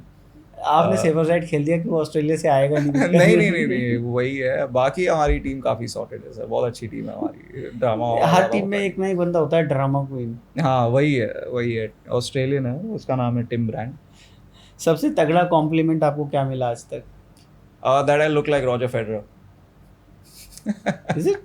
I don't know. When you smile, you do. Yeah, thank you. A lot of people have told me that, and Yeah, when you're serious, you don't, but when you smile, you do. that's the greatest compliment anybody can give me. सबसे irritating compliment? सबसे irritating compliment, आप hockey क्यों खेलते हो? Despite knowing that I love the sport, I have achieved something. अच्छा किया है आपने, मगर आप हॉकी क्यों खेल रहे हो? ये ज़िंदगी में कुछ और क्यों नहीं कर लेते? सो वो कॉम्प्लीमेंट था या वो एक तो फिर आपने हॉकी का यूज़ किया अपनी? नहीं सर, ये एक हॉकी खिलाड़ी कभी हॉकी का इस्तेमाल उसके लिए नहीं करेगा। अच्छा। We respect it too much. वो गुंडे मवाली करते होंगे, बट ठीक है। हम तो खिलाड़ी है सर। अगर आपको फील्ड पे अब दोबारा से वापस जी। जाना पड़े तो कौन सी पोजीशन पे जाओगे आप? सेंटर हाफ, एक सूत्रधार होता है ऐसे क्यों? फील्ड पे। Control, You get a lot of control when you play in the center of the pitch. So love that position. I think that's the position everybody wants to be.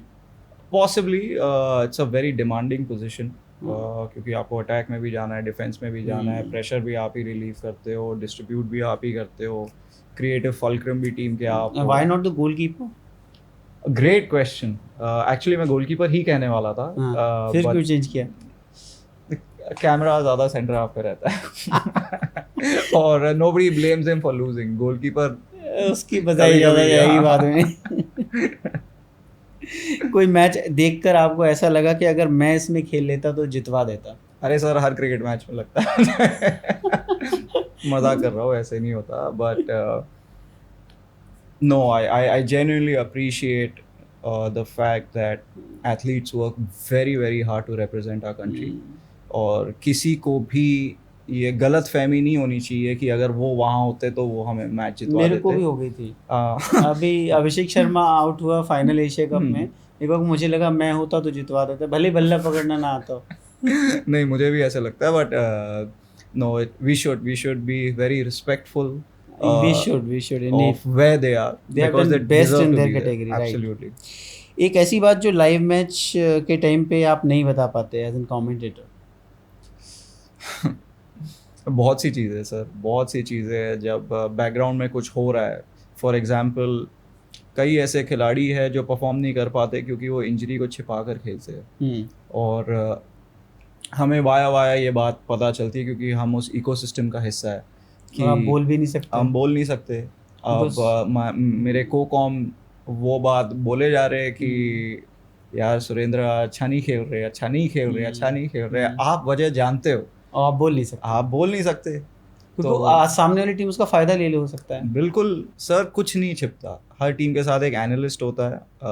Her team के साथ ऐसे लोग होते हैं जो बहुत बारीकी से आपके प्ले को देखते हैं. Very true. तो आपको छुपने की जगह है नहीं इंटरनेशनल स्पोर्ट में. ठीक बात. सबसे ज़्यादा डर आपको एज एन टीम डायरेक्टर किस चीज़ से लगता है? हाँ, सबसे ज़्यादा डर एज अ टीम डायरेक्टर किस चीज़ से लगता है? Great question. finishing last.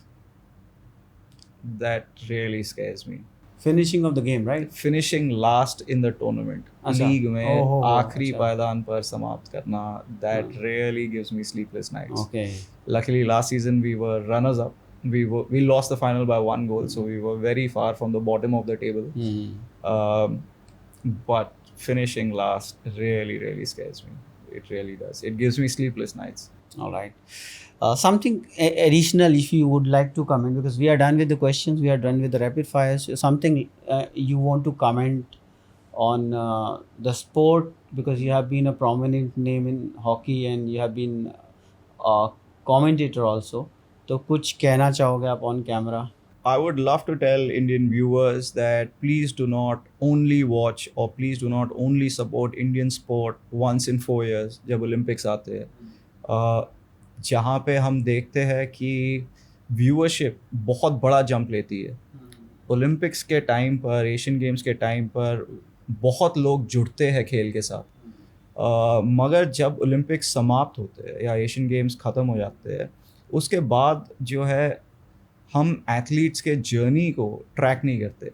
फिर 4 साल बाद हम याद करते हैं, यार वो टोक्यो में वो एथलीट था, उसने वो किया था, वो कहाँ है, या उनके साथ क्या हुआ, वो क्यों नहीं रिप्रेजेंट कर रहे इंडिया. इस बार क्यों नहीं कर रहे? सही बात. इस बार क्यों नहीं कर रहे. तो मेरी दरख्वास्त है ये हमारे सारे व्यूअर्स के साथ, हमारे सारे सिटीजन्स के साथ, कि वो सपोर्ट जो मिलता है या देते हो आप एथलीट्स को हमारे ओलंपिक्स के दौरान या एशियन गेम्स के दौरान या कॉमनवेल्थ गेम्स के दौरान, उसे आप जारी रखें. उन जर्नीज़ को आप ट्रैक करते रहे. कि वो एथलीट क्या कर रहा है जब ओलंपिक्स नहीं है. So that support for the sport and the sporting ecosystem वो बने रहेगा. Amazingly said. वो बहुत ज़रूरी है मेरे लिए. Amazingly said.